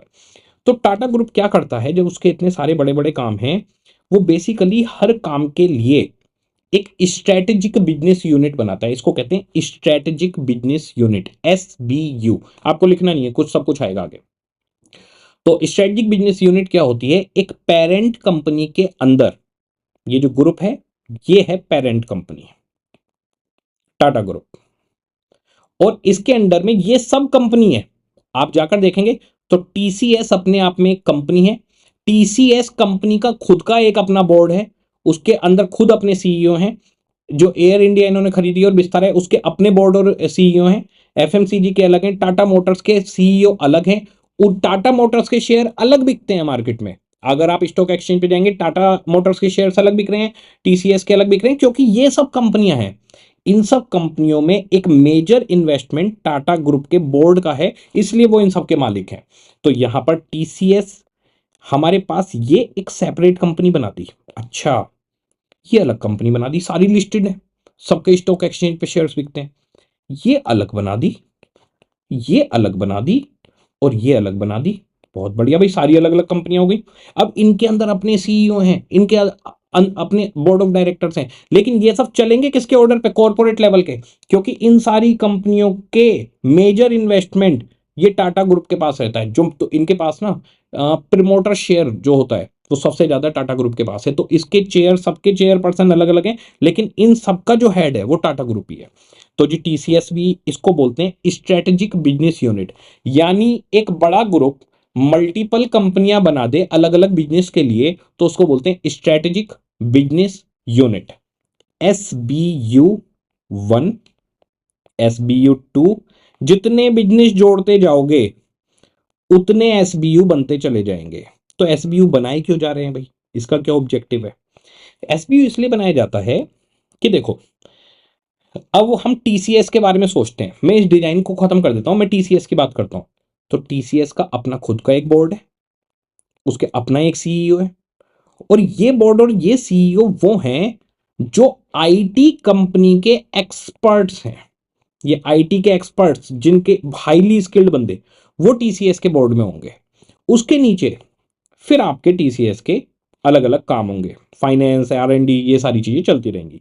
ऐसे ही जो एयरलाइन बिजनेस है, उसके बोर्ड ऑफ डायरेक्टर्स वो होंगे जो एविएशन डिपार्टमेंट को जानते होंगे, जिनको एविएशन का आइडिया होगा। हो सकता है कोई सीईओ इनका पायलट हो जिसने बिजनेस को करीब से देखा होगा, तो वो एविएशन डिपार्टमेंट के एक्सपर्ट होंगे। अगर मैं एफएमसीजी की बात करूं, उसको छोड़ते हैं, मोटर्स की बात करूं मैं, टाटा मोटर्स में हो सकता है कोई मैकेनिकल इंजीनियर उसका हेड हो, उसके सीईओ हो, जो इंजीनियरिंग को समझते हैं, जो मोटर बिजनेस को समझते हैं, जो सालों से इसके एक्सपर्ट हैं, बंदों को क्या चाहिए, कहां कमी आ रही है, इसको समझ पाए। एफएमसीजी के अंदर कौन होगा? जो लोगों को क्या कंज्यूम करना है, किस क्वालिटी का कंज्यूम करना है, इसका एक्सपर्ट हो। तो यहां पर सब जगह पे तो भाई अलग अलग एक्सपर्ट चाहिए। तो इसका मतलब इन सब कंपनियों के अंदर अलग अलग एक्सपर्ट चाहिए। मुझे बताइए, जो टाटा ग्रुप में टॉप लेवल पे बैठा हुआ कॉर्पोरेट लेवल है, क्या यहाँ का जो सीईओ है, यहाँ का जो बोर्ड है, वो आईटी को भी जानता है, वो एविएशन को भी जानता है, एफएमसीजी को भी जानता है, मोटर्स को भी जानता है, स्टील का काम भी जानता है, वो सब कुछ जानता है, वो सबका एक्सपर्ट है? नहीं, वो सबका एक्सपर्ट नहीं है। वो जानता है how to manage these multiple business. उसको ये सारे बिजनेस मैनेज करने आते हैं। वो हर चीज का एक्सपर्ट नहीं है, वो बिजनेस मैनेजमेंट का एक्सपर्ट है, इसीलिए कॉर्पोरेट लेवल पे बैठा है। वो डिसाइड करेगा कौन सा बिजनेस बेच दो, कौन सा खरीद लो। ये एयर इंडिया खरीदनी थी, किसने डिसाइड किया? कॉर्पोरेट लेवल ने। विस्तारा को स्टार्ट करते हैं किसने करा? आपके टाटा ग्रुप ने। विस्तारा ने एयर एशिया एक कंपनी उसके साथ मर्ज करके जॉइंट वेंचर बना के काम किया। कि कौन डिसाइड करेगा? कॉर्पोरेट लेवल डिसाइड करेगा। स्टारबक्स इंडिया को खरीद लेते हैं, कौन डिसाइड करेगा? कॉर्पोरेट लेवल डिसाइड करेगा। तनिष्क ज्वेलरी की लाइन में आते हैं, पूरा एक सेगमेंट निकालते हैं तनिष्क, कौन डिसाइड करेगा? टॉप ग्रुप डिसाइड करेगा। हम टाइटन आई खोलेंगे, हम टाइटन वॉच बनाएंगे, हम फास्टैग बनाएंगे, ये सब कौन डिसाइड करेगा? कॉर्पोरेट लेवल डिसाइड करे। तो हर चीज को ओपन करना, बंद करना, पूरी कंपनी को परचेज करना, किसी भी, इनके लिए छोटे छोटी सी कंपनियां, इनके छोटे छोटे बच्चे हैं ये, तो ये छोटी छोटी सी कंपनी को परचेज करना, एक्वायर करना, मर्ज करना, ये सब कॉर्पोरेट लेवल करेगा। अब फिर ये यहां पर दूसरा लेवल आता है हमारे पास, जो एसबीयू के हेड है, वो है बिजनेस लेवल या डिविजनल लेवल, जिसको हम बोलते हैं बिजनेस लेवल। तो बिजनेस लेवल के अंदर क्या होंगे? जो टीसीएस के हेड हैं, जो टीसीएस का मैनेजमेंट है, एयरलाइन का मैनेजमेंट, एफएमसीजी, मोटर्स का मैनेजमेंट, स्टील का मैनेजमेंट, ये सब अपने अपने काम के एक्सपर्ट यहाँ के हेड बने हुए हैं। और इनके नीचे जो डिपार्टमेंट्स हैं वो फंक्शनल लेवल में आएंगे। यहां पर आ जाएगा फंक्शन 1, फंक्शन 2, फंक्शन 3, एयरलाइन के जो अलग अलग फंक्शन होंगे। तो इस तरीके से बिजनेस छोटा हो या बिजनेस मोटा हो, बिजनेस मीडियम हो, स्ट्रेटजिक लेवल डिसाइड किए गए कि 3 स्ट्रेटजिक लेवल हैं। एक कॉर्पोरेट लेवल जो सबका माई बाप है। जो अगर हम बात करते हैं छोटे बिजनेस की, तो छोटा बिजनेस हमारे पास कवर नहीं किया गया, क्योंकि उसके नीचे सीधे डिपार्टमेंट आ जाते हैं, तो वहां कॉर्पोरेट लेवल और फंक्शन लेवल ही है, तो छोटा बिजनेस हमारे सिलेबस में नहीं है। फिर हमारे पास आता है मीडियम बिजनेस।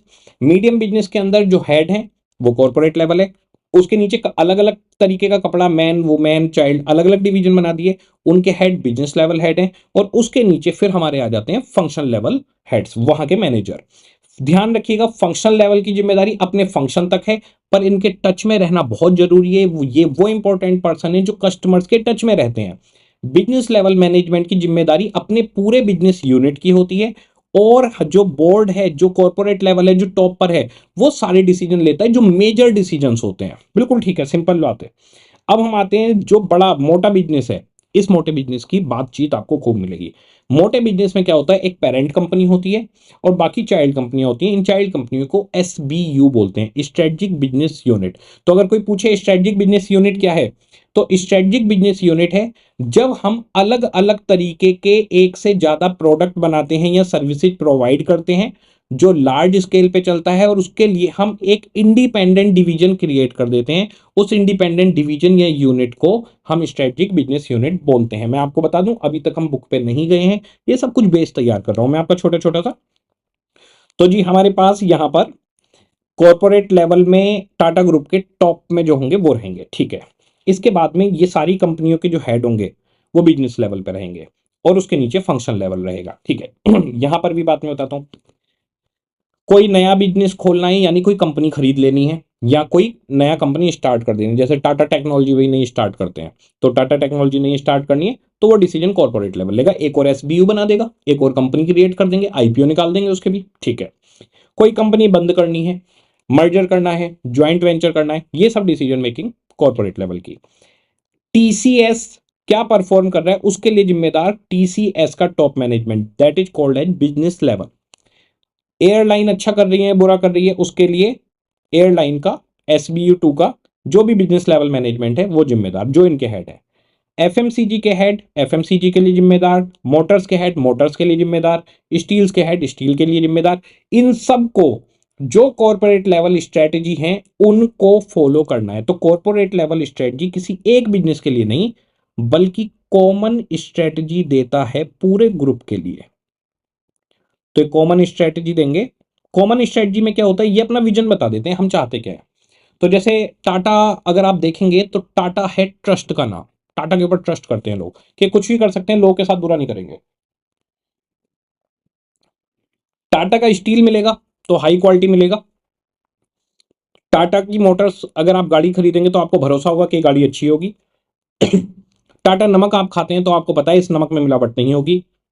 टाटा की एयरलाइन में अगर आप बैठे हैं तो आपको पता है कि टाइम से चलेगी, टाइम से उतरेगी। TCS से अगर आप काम करवाते हैं तो आपको पता है कि IT की बेस्ट सर्विसेज यहां पर मिलेगी। अगर आप तनिष्क पे जाते हैं तो आपको पता होता है कि यहां ज्वेलरी ऑथेंटिकेटेड मिलेगी। अगर तनिष्क पे आपको बोला गया कि आप 10 साल बाद भी आ जाना, हम आपकी ज्वेलरी को वापस ले लेंगे उस समय के मार्केट रेट के हिसाब से, 10 साल बाद जो मार्केट रेट होगा, तो क्या आपके मन में डाउट आता है ये लेगा या नहीं लेगा? अगर आप एक ज्वेलर के पास जाते हैं और ज्वेलर कहता है 20 साल बाद भी आ जाना, तुम्हारा जो सोना मुझसे लेके गए हो मैं वापस खरीद लूंगा, मन में डर होगा। जब वापस आएंगे ना तो कटिंग करेगा, ये करेगा, वो करेगा। पर अगर Tanishq an enterprise of Tata आपसे कहता है कि आज मेरे से सोना ले जाओ, आज मेरे से हीरे ले जाओ, 10 साल बाद भी आओगे तो 10 साल बाद का जो मार्केट वैल्यू होगी वो पैसे तुम्हें दे दूंगा, आपके मन में कभी डाउट आता है? नहीं, क्योंकि टाटा ट्रस्ट का नेम है। जब आप टाटा में टाइटन आई पे जाते हैं, स्टारबक्स पे जाते हैं, स्टारबक्स पे आप जाते हैं तो आपको लगता है कि कॉफी में दूध की जगह कुछ और तो नहीं मिला दिया होगा? लग ही नहीं सकता। आपको पता है यहाँ हाई क्वालिटी दूध आता होगा, क्योंकि टाटा ट्रस्ट का नाम है। इसे कहते हैं ब्रांड वैल्यू। तो एक कंपनी ना अपनी एक ब्रांड वैल्यू लेके चलती है, एक लोगों के दिमाग में इंप्रेशन लेके चलती है, पर ये सालों साल की लीगेसी है, ये एक दिन में नहीं आता। आप सोचो एक दिन में ही ये क्रिएट हो जाएगा ब्रांड वैल्यू, ट्रस्ट क्रिएट हो जाएगा ना, सालों साल का रिजल्ट है। आपको पता है टाटा एक ऐसी कंपनी है जो रिश्वत नहीं देती, ये टाटा के लिए क्लियर है। इवन टाटा ने जब जब जहां जहां रिश्वत नहीं दी वहां पर टाटा को नुकसान झेलने पड़े, बड़े बड़े, पर नहीं। टाटा के होटल ताज सीरीज चलती है, तो हुआ क्या था, होटल ताज पे हमला हुआ था और बहुत बड़ा हमला हुआ था, टेररिस्ट आ गए थे, मुंबई का हमला जो हुआ था फेमस है। टाटा साहब ने उस दिन डिसाइड कर लिया था हम पाकिस्तान से कोई रिलेशन नहीं रखेंगे। पाकिस्तान में उनका इतना एक्सपोर्ट होता था, उनके ट्रक्स जाते थे, उन्होंने अगले दिन से पाकिस्तान में ट्रक देने बंद कर दिए। नुकसान तो हुआ, लेकिन वैल्यूज, अपनी वैल्यू रख के चलना, देश को लेके चलना, नेशन को लेके चलना, नेशन को बढ़ाते हुए चलना, ये वैल्यूज अगर किसी के अंदर है तो उस कंपनी को कौन रोक सकता है? उस कंपनी का कभी कुछ नहीं होना, वो कंपनी हमेशा चलती रहेगी और बढ़िया चलेगी। तो ये सारी चीजें जो मैंने आपको बताई ये है स्ट्रेंथ एक कंपनी की, ये कॉम्पिटिटिव एडवांटेज देती हैं। अगर टाटा का एक प्रोडक्ट है और दूसरी कंपनी का एक प्रोडक्ट है तो आप टाटा का उठाना पसंद करेंगे। इस it is called as competitive advantage, कि हम कंपटीशन में किस तरह से एडवांटेज ले रहे हैं। तो आपने सालों साल कुछ ऐसा किया होगा, कुछ आपकी ऐसी स्ट्रेंथ होगी, लोगों के मन में भरोसा होगा, कुछ तो ऐसा होगा जो आपको कॉम्पिटिटिव एडवांटेज देगा। उसकी भी हम बातचीत करेंगे। पहले मैं आपको अब ये मॉडल समझाता हूं। तो कॉर्पोरेट लेवल का काम है मेजर डिसीजन लेना और एक कॉमन स्ट्रेटजी स्प्रेड करना, कि हमारी स्ट्रेटजी है कि हम हाई क्वालिटी देना चाहते हैं। अब ये जितने भी इसके नीचे के बिजनेस लेवल मैनेजर हैं, इन सबकी जिम्मेदारी है कि वो जो टॉप लेवल ऑफ मैनेजमेंट ने कहा है हम हाई क्वालिटी देना चाहते हैं, वो हम कैसे दे पाए। तो टीसीएस को हाई क्वालिटी देने के लिए जो हाई स्किल्ड एम्प्लॉयज हैं, जो आईटी के बेस्ट हैं, उनको हायर करेगा ये। जो एयरलाइन है वो बेस्ट सर्विसेज देगी, और इसके अंदर हॉस्पिटैलिटी सर्विस के जो बंदे होंगे, ये हॉस्पिटैलिटी में आता है सर्व करना, जैसे एयरलाइन के अंदर खाना सर्व करना, प्यार से बात करना, मैनेज करना, ये सब वहां पर आएगा। और आपके पास एफएमसीजी के अंदर हाई क्वालिटी प्रोडक्ट के भी, नमक तो भाई हाई क्वालिटी होना चाहिए, कुछ और चीजें टाटा की खाने पीने की तो हाई क्वालिटी होनी चाहिए। मोटर्स के अंदर हम जो मोटर बनाएंगे, जो भी गाड़ी बनाएंगे, उसका इंजन, उसकी क्वालिटी सब कुछ हाई होनी चाहिए। और स्टील की बात की जाए तो हमारा स्टील हाई क्वालिटी होना चाहिए। तो ये इन सब के ऊपर आ गया कि भाई हमारी कॉमन स्ट्रेटजी क्या है, हाई क्वालिटी। ये किसने कहा? ये कहा टाटा ग्रुप के टॉप लेवल में। तो रतन टाटा साहब आए और बोले हम हाई क्वालिटी देंगे। ये इन्होंने एक स्ट्रेटजी बना के स्प्रेड कर दी। अब ये जितने बिजनेस लेवल के मैनेजमेंट हैं, इन सबकी जिम्मेदारी है कि जो टॉप लेवल ने कहा है उसको एग्जीक्यूट करना है। तो सबको हाई क्वालिटी फॉलो करनी है। तो जब हमारा एक बहुत बड़ा बिजनेस होता है जिसके अंदर अलग अलग टाइप के प्रोडक्ट और सर्विसेज होते हैं, उसको हम कहते हैं कॉन्ग्लोमेरेट। कॉन्ग्लोमेरेट यानी एक से ज्यादा प्रोडक्ट डिफरेंट टाइप के। कॉमन प्रोडक्ट तो जैसे एफएमसीजी के अंदर तो नमक, चाय, दूध, पानी सब कुछ आ जाएगा। तो हमारे पास किस तरीके कॉन्ग्लोमेरेट में रहेंगे? डिफरेंट प्रोडक्ट जो डिफरेंट कैटेगरीज के अंदर आएंगे। तो अगर आप अलग अलग प्रोडक्ट या अलग अलग सर्विस देते हैं और बहुत लार्ज लेवल पर आपका काम है, तो आपको उसके लिए अलग अलग एसबीयू यानी अलग अलग कंपनी बना देनी चाहिए। उन कंपनी के हेड्स अलग रहेंगे। उन हेड्स का काम है उस कंपनी को संभालना। उनकी जवाबदेही भी कॉर्पोरेट लेवल पर रहेगी। तो कॉर्पोरेट लेवल का काम मेजर डिसीजन लेना हुआ, बिजनेस लेवल का काम जो कॉर्पोरेट लेवल की कॉमन स्ट्रेटेजी है उनको फॉलो करना, और टीसीएस के लिए बाकी स्ट्रेटजी बिजनेस लेवल खुद बनाएगा। एयरलाइन में क्या होना चाहिए, उसकी जिम्मेदारी एयरलाइन के एसबीयू की जो भी हेड है बिजनेस लेवल का वो बनाएगा। और फंक्शनल लेवल की जिम्मेदारी है इंप्लीमेंट करना उन सारी की सारी स्ट्रेटजी को जो ऊपर से बनकर इनके पास आई हैं। तो हमारे पास 3 स्ट्रेटेजिक लेवल रहते हैं, उन 3 लेवल्स पर हम काम करते हैं। एक बार हम लोग देखते हैं कि आज हमने क्या क्या बातचीत करी है। देखिएगा, सबसे पहले तो हमने ये देखा कि भाई एसएम आखिर आया क्यों।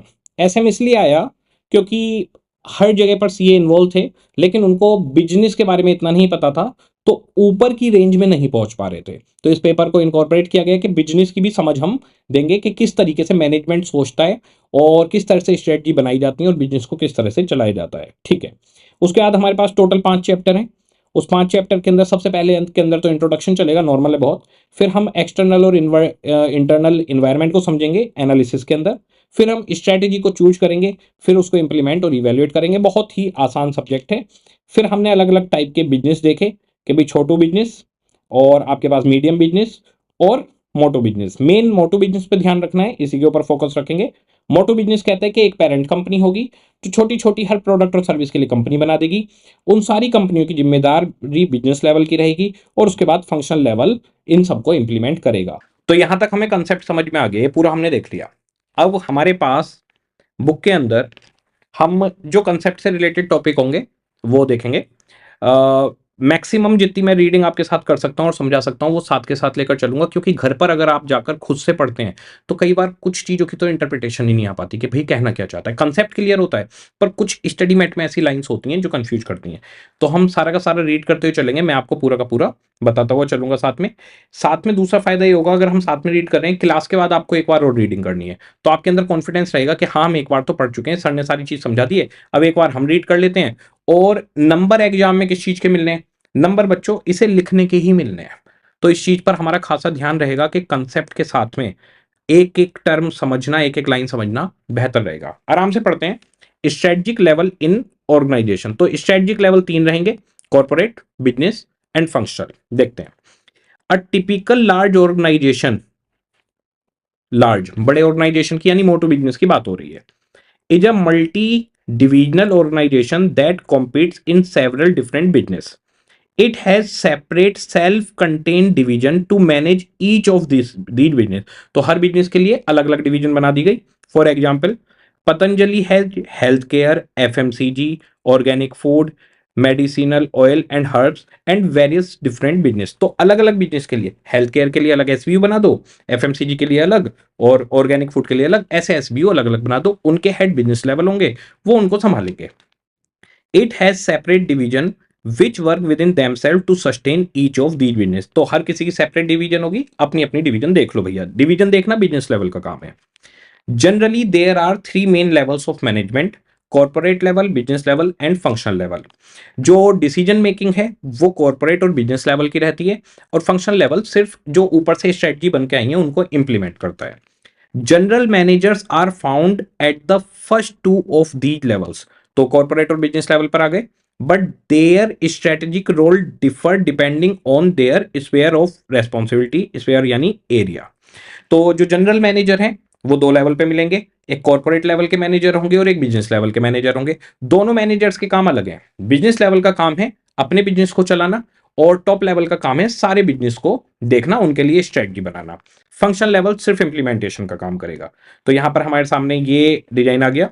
हेड ऑफिस है जहां पर कॉर्पोरेट लेवल बैठा है, उसके नीचे डिविजन्स हैं जहां पर बिजनेस लेवल्स बैठा है, और उसके नीचे फंक्शनल लेवल है। इसी का एसबीयू का भी हमारे पास है बना हुआ, ये आ गया। एक हो गया हेडक्वार्टर, ये हो गया जी टाटा ग्रुप का हेडक्वार्टर, हेड ऑफिस, ये कॉर्पोरेट लेवल है, कॉर्पोरेट लेवल। इसके नीचे एसबीयू बना दिया अलग अलग, जैसे कि ये टीसीएस है, ये टाटा मोटर्स है, और ये टाटा स्टील हो गया। सबकी अलग अलग कंपनी बना दी, ये बिजनेस लेवल आ गया। ठीक है जी। इसके बाद में ये हमारे पास नीचे फंक्शनल लेवल आ गया। अब बताइए, हेडक्वार्टर का काम क्या है टाटा का काम? कॉर्पोरेट लेवल का काम है पूरी कंपनी के लिए स्ट्रेटजी बनाना। पूरी कंपनी में जैसे टीसीएस है, टाटा मोटर्स है, टाटा स्टील से, रिसोर्सेज जो टाटा ग्रुप के पास हैं, किस कंपनी पर, किस एसबीयू पर कितनी रिसोर्स भेजनी है, जैसे मैन पावर कितनी भेजनी है, फंडिंग कितनी भेजनी है, ये डिसीजन टाटा ग्रुप लेगा। कोई भी नया बिजनेस एक्वायर करना, कोई पुराना डाइवेस्ट यानी बंद करना, ये डिसीजन टाटा ग्रुप लेगा। तो ये कॉर्पोरेट लेवल की स्ट्रेटजी देंगी। साथ में ये पूरी कंपनी, पूरे ऑर्गेनाइजेशन के लिए स्ट्रेटजी बनाएंगे कि हम हाई क्वालिटी देंगे, हम बहुत ज्यादा प्रॉफिट कमाएंगे या नहीं कमाएंगे, हम वैल्यूज का ध्यान रखेंगे। इनकी बताई हुई सारी स्ट्रेटजी को इसके बाद बिजनेस लेवल अपने अपने बिजनेस में अप्लाई करेंगे कि हमें हाई क्वालिटी देनी है, और हमारे को मतलब प्रॉफिट ज्यादा कमाना है या नहीं, और वैल्यूज को रखकर चलना है। ठीक है। अब जैसे SBU1 TCS है, तो TCS का काम है, मार्केट में TCS की कॉम्पिटिटर है इन्फोसिस, प्रेम जी की है, जिम प्रेम जी की, वो भी आईटी कंपनी है। अब उसके साथ कंपटीशन करना, उनके साथ कंपटीशन में कैसे जीतना है, इनके पास ऐसी कौन सी चीजें हैं जो उनसे डिफरेंट हो और इनको मार्केट में लोग ज्यादा पसंद करें कंपैरेटिव टू इन्फोसिस। तो टाटा कंसल्टेंसी सर्विसेज पे लोग क्यों आए, किस लिए वहां पर पहुंचे, इसको कहते हैं कॉम्पिटिटिव एडवांटेज। तो कॉम्पिटिटिव एडवांटेज क्रिएट करना, ज्यादा से ज्यादा प्रॉफिट कमाना, ये टीसीएस का काम रहेगा। मार्केट में उसके अपने कॉम्पिटिटर रहेंगे। टाटा मोटर्स का कॉम्पिटिशन किससे रहेगा? जैसे मारुति सुजुकी हो गई, अब बाहर से गाड़ियां आ रही हैं, उन सबके साथ इनका कॉम्पिटिशन रहेगा। टाटा स्टील का, जो स्टील के प्लांट्स हैं उनके साथ कंपटीशन रहेगा। ये अपने अपने कंपटीशन को लड़ेंगे, मेजर जो स्ट्रेटजी और वैल्यूज है उनका ध्यान रखेंगे। उसके बाद में फंक्शनल लेवल इनकी बनाई हुई स्ट्रेटजी को इंप्लीमेंट करेंगे, और कस्टमर्स के टच में रहेंगे। कोई भी आइडिया कुछ मिलता है तो वो इंफॉर्मेशन ऊपर तक पहुंचाने का काम फंक्शनल लेवल का है, जिससे फ्यूचर की स्ट्रेटजी डिसाइड हो जाए। ठीक है। तो सबसे पहले हमारे पास आता है इसमें स्ट्रेटेजिक बिजनेस यूनिट। ठीक है, सबसे पहले स्ट्रेटेजिक बिजनेस यूनिट की definition. If a company provide several और डिफरेंट काइंड ऑफ प्रोडक्ट और सर्विसेज, तो इसको कॉन्ग्लोमरेट बोलेंगे। It often duplicate these functions and create a series of self contained division to manage each different product और service. तो अगर आपके पास अलग अलग प्रोडक्ट और सर्विस हैं तो सबके लिए सेल्फ कंटेन्ड डिवीजन बना दीजिए। It often duplicate these function, ये लाइन आपको परेशान कर सकती है। फंक्शन कैसे डुप्लीकेट हो जाते हैं? अब देखो, टीसीएस के पास भी अपना फाइनेंस डिपार्टमेंट, अपना आर&डी डिपार्टमेंट होगा, टाटा स्टील के पास भी आर&डी फाइनेंस डिपार्टमेंट है, और टाटा मोटर्स के पास भी है। तो कुछ कॉमन काम सब जगह पे डुप्लीकेट हो जाते हैं, जबकि आप इनको एक जगह पे रख सकते थे, पर इतना बड़ा बिजनेस होता है कि सेपरेट रखना ठीक है। तो कह रहे हैं कई बार कुछ काम डुप्लीकेट होंगे, नो इशू, बाकी आप हर बिजनेस को सेपरेट रखिए। The general manager of these divisions, ये बिजनेस लेवल मैनेजर हुए, ये एसबीयू के मैनेजर हैं। The general manager of the divisions then become responsible for their particular product line. TCS वाला टीसीएस के लिए रेस्पॉन्सिबल, टाटा स्टील वाला टाटा स्टील के लिए responsible.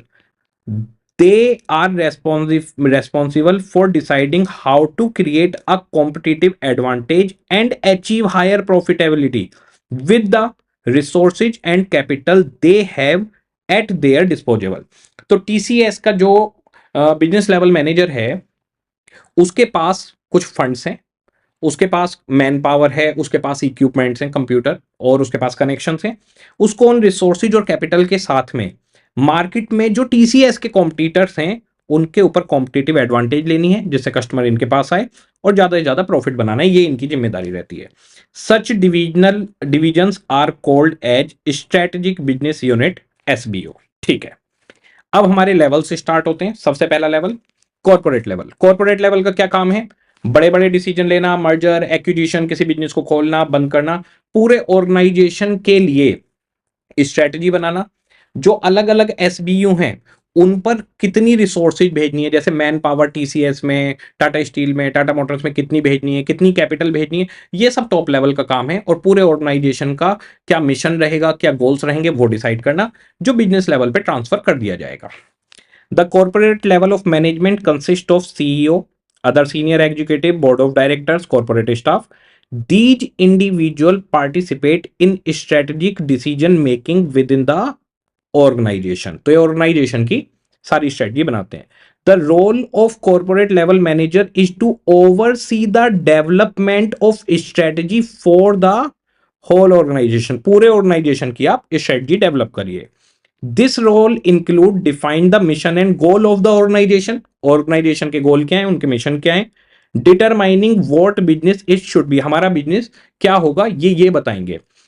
Allocating resources among the different business, तो हमारे पास तो TCS, Tata steel, Tata motor सब कुछ है। Allocating resources among the different business, formulating and implementing strategies that span individual business. तो ये सारी की सारी रिसोर्सेज एलोकेट करेंगे, फंड्स बताएंगे, ये स्ट्रेटजी बनाएंगे पूरे ऑर्गेनाइजेशन की, जो उन सब बिजनेस पर फैला दी जाएगी। स्पैम यानी उन पर फैलाना, उन पर पहुंचाना। And providing leadership for the organisation as a whole, तो लीडरशिप इनके पास है। किसी भी ऑर्गेनाइजेशन का कोई फाइनल डिसीजन लेना है, बड़ा डिसीजन, जाइए और टॉप लेवल ऑफ मैनेजमेंट से बात करिए। Besides overseeing resource allocation and managing the divestment and acquisition process, तो divestment और acquisition के अलावा corporate level manager provide a link between the people who oversee the strategic development of a firm and those who own it। तो जो share holders हैं और जो managers हैं, इनके बीच का लिंक कॉर्पोरेट लेवल पर ही है। तो कॉर्पोरेट लेवल का ही मैनेजमेंट शेयर होल्डर्स के साथ इंटरेक्ट करता है। Corporate level manager and particularly the CEO can be viewed as the guardian of share holders welfare. It is their responsibility to ensure that the corporate and business strategy of the company are consistent with maximizing shareholders' wealth. If they are not, then ultimately the CEO is likely to be held accountable by the shareholder। तो share holders के link जो बनेगा वो corporate level से बनेगा। ये उनके लिए स्ट्रेटजी बनाएंगे, देखेंगे कि भाई वो हमेशा प्रॉफिट में रहे। अगर ये ऐसा काम नहीं कर पाए तो उसके लिए सीईओ अकाउंटेबल है, उसके लिए बिजनेस लेवल या फंक्शनल लेवल अकाउंटेबल नहीं है। For example, Ahmedabad headquarter Adani group is an Indian multinational conglomerate, यानी अडानी ग्रुप में बहुत सारे बिजनेस हैं। Active in a wide range of business including mining, ports, airport, power generation, transmission, cement, तो बहुत सारे बिजनेस हैं अडानी के पास। The main strategic responsibility of its group chairman, Mr. Gautam Adani, are setting overall strategy objective, allocating resource among the different business, deciding whether the firm should divest itself or any of its business, and determining whether it should acquire any new one. तो अडानी साहब का काम क्या है? पूरे के पूरे business के लिए स्ट्रेटेजी बनाना कि हमारा पूरा ग्रुप क्या करके चलता है। उसके अलावा जो रिसोर्सेज हैं वो अलग अलग बिजनेस पे बांटना, पैसा, मैन पावर, जो भी चीजें डिस्ट्रीब्यूट करनी है। उसके बाद में कोई बिजनेस बंद करना है या कोई नया चालू करना है, ये सारी डिसीजन मेकिंग अडानी साहब के साथ है।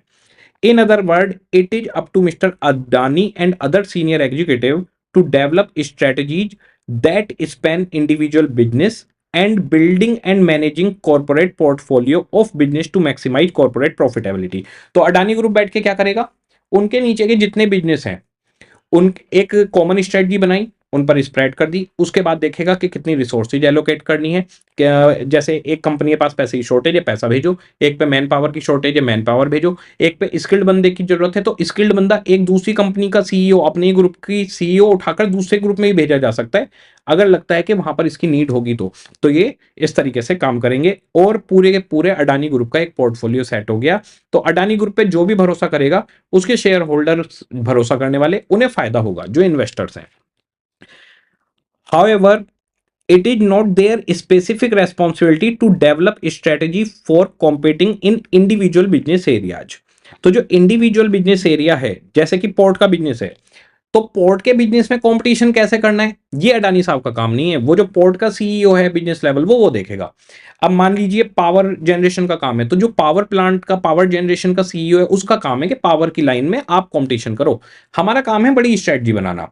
ये नीचे कंपटीशन करना अपने अपने बिजनेस में, अपने अपने कॉम्पिटिटर से, वो बिजनेस लेवल का काम है, वो ये नहीं करेंगे। ठीक है।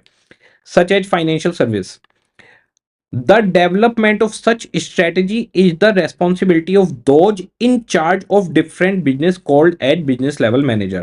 तो individual business के लिए business level manager strategy बनाएंगे। In simple word, corporate level manager provide an organization level view of strategy and what they want to achieve, but it is on the business level manager to ensure that their particular business, the one they are responsible for। तो in short, corporate level management पूरे organisation के लिए strategy बनाएगा, resource allocate करेगा, और divest करना, इन नई company में इन्वेस्ट करना, तो कोई भी कंपनी खरीदनी है, पुरानी मर्ज करनी है, जॉइंट वेंचर करना है, ये सारे डिसीजन मेकिंग कॉर्पोरेट लेवल के रहेंगे। शेयर होल्डर्स के लिए कॉर्पोरेट लेवल जिम्मेदार रहेगा। कॉर्पोरेट लेवल की जिम्मेदारी है कि ओवरऑल उसके इन्वेस्टर्स को मैक्सिमम प्रॉफिट मिलना चाहिए। बिजनेस लेवल की जिम्मेदारी है कि जो इंडिविजुअल बिजनेस की उसको रेस्पॉन्सिबिलिटी दी गई है, वो अपने कॉम्पिटिटर से कॉम्पिटिशन करे, वहां पर कॉम्पिटिटिव एडवांटेज ले और अपने माल को ज्यादा से ज्यादा बेचे और मार्केट में ज्यादा से ज्यादा काम करे। फंक्शन लेवल की जिम्मेदारी इंप्लीमेंटेशन रहेगी। आ जाइए business level. As we now know, a strategic business unit, SBU, self contained division that provides a product or service for a particular market। The principal general manager at the business level or the business level manager is the head of division। तो SBU का head business level manager होगा। The strategic role of these manager is to translate the general statement। General statement का मतलब होता है basically जो top level management ने, corporate level ने पूरे कॉमन स्ट्रेटजी बनाई है, उसे हम कहते हैं general statement. The strategic role of these manager, business level का काम, is to translate the general statement of direction and intent that comes from corporate level into concrete strategy for individual business. तो top level ने कह दिया high quality हमारी company का strategy है जी, हाई क्वालिटी चीज देंगे, ठीक है। अब TCS का काम है वो हाई क्वालिटी सर्विस दे। अब टाटा मोटर्स का काम है वो हाई क्वालिटी ऑटोमोबाइल दे, जो भी गाड़ियां देनी है या फिर जो भी ट्रक वगैरह देने हैं। टाटा स्टील का काम है उसके मैनेजर का कि वो हाई क्वालिटी स्टील दे। तो कॉर्पोरेट लेवल से जो भी जनरल डायरेक्शंस आए हैं, जो उनकी इंटेंट हमें पता चलिए, हमें वो स्ट्रेटजी अपने बिजनेस में डेवलप करनी है। तो इंडिविजुअल बिजनेस में डेवलप करेंगे, ये बिजनेस लेवल मैनेजमेंट का काम रहेगा। 10, whereas corporate level manager are concerned with strategy that span individual businesses of organization, business level managers are concerned with strategy that are specific to a particular business। ठीक है, okay जी। Function level, function level का काम सिर्फ ऊपर से आई हुई strategy को implement करना है और इंफॉर्मेशन पहुंचाना है, क्योंकि ये कस्टमर के सबसे करीब होते हैं। ये स्ट्रेटजी के आइडिया भी देते हैं, जो अगर टॉप लेवल ऑफ मैनेजमेंट और बिजनेस लेवल चाहे तो उसको इंप्लीमेंट कर सकता है। Functional level manager are responsible for their specific business function. तो बिजनेस फंक्शन क्या है? जैसे कोई फाइनेंस देख रहा है तो आपकी फाइनेंस की जिम्मेदारी है। अगर आप रिसर्च एंड डेवलपमेंट देख रहे हो तो उसे देखिए। अगर आप एचआर डिपार्टमेंट देख रहे हो तो एम्प्लॉयज की भर्ती करने की जिम्मेदारी आपकी है। तो जो फंक्शन लेवल मैनेजर होता है वो सिर्फ अपने स्पेसिफिक फंक्शन के लिए रेस्पॉन्सिबल है। और operation that constitute a company और वन ऑफ इट्स डिवीजन। तो जो भी फंक्शन, वो कंपनी के अंडर में कोई फंक्शन आ रहा है या एक डिवीजन के अंडर में फंक्शन आ रहा है। कंपनी के अंडर में फंक्शन कब आएगा? एक कंपनी के सीधे अंडर में फंक्शन कब आएगा? वो फंक्शन तब आएगा जब आप छोटा बिजनेस हो, कंपनी के बाद सीधे फंक्शन शुरू हो जाएंगे। और एक डिवीजन के अंडर में कब आएगा? डिवीजन के अंडर में तब आएगा जब आप बड़ा बिजनेस होंगे। तो पूरा ग्रुप, फिर आपकी डिविजनल यूनिट, उसके नीचे फंक्शन आएंगे। तो ये लाइन ये बताती है दैट कॉन्स्टिट्यूट अ कंपनी और it one of its division. Thus, a functional manager sphere यानी area of responsibility is generally confined to one organization activity या one organization operation only, whereas general manager oversee the operation। General manager जो business level manager है, oversee the operation of whole company. Whole company, पूरे organisation की बात नहीं की गई है। ऑर्गेनाइजेशन और कंपनी अलग है। कंपनी एसबीयू है, वो टीसीएस है, टीसीएस कंपनी है। ऑर्गेनाइजेशन पूरा ग्रुप है। तो जो हमारे पास फंक्शन लेवल मैनेजर है उसकी रेस्पॉन्सिबिलिटी सिर्फ एक एक्टिविटी तक, एक ऑपरेशन तक है। वेयर एज जनरल मैनेजर, यहां पर बात की जा रही है बिजनेस लेवल मैनेजर की, oversee the operation of whole company और डिवीजन, वो पूरी कंपनी और डिवीजन को देखता है। Although they are not responsible for overall performance of the organisation, functional manager nevertheless have a major strategic role. तो functional level manager बहुत छोटे से काम के लिए रेस्पॉन्सिबल है, फिर भी उनका रोल मेजर है। Major strategic role to develop functional strategy. अब फंक्शनल स्ट्रेटजी क्या होती है? बेसिकली फंक्शनल स्ट्रेटजी हमारे सिलेबस में नहीं है, सिर्फ कॉर्पोरेट लेवल और बिजनेस लेवल को लिया गया है। बाकी मैं फंक्शनल लेवल स्ट्रेटजी आपको बताता हूं। जैसे फंक्शनल लेवल में आ गया कि कंपनी के अंदर परचेज डिपार्टमेंट है या स्टोर इन्वेंट्री मैनेजमेंट है, तो आरओएल सेट करना, सारे stock level, ROL, maximum stock level, minimum stock level, ROQ, EOQ, ये सब सेट करना इस फंक्शनल मैनेजर का काम है। तो फंक्शनल मैनेजर का काम एक बहुत छोटा सा होता है। अब ह्यूमन रिसोर्स वाला है तो ह्यूमन रिसोर्स डिपार्टमेंट का काम है कि लेबर टर्नओवर ज्यादा से ज्यादा ना हो।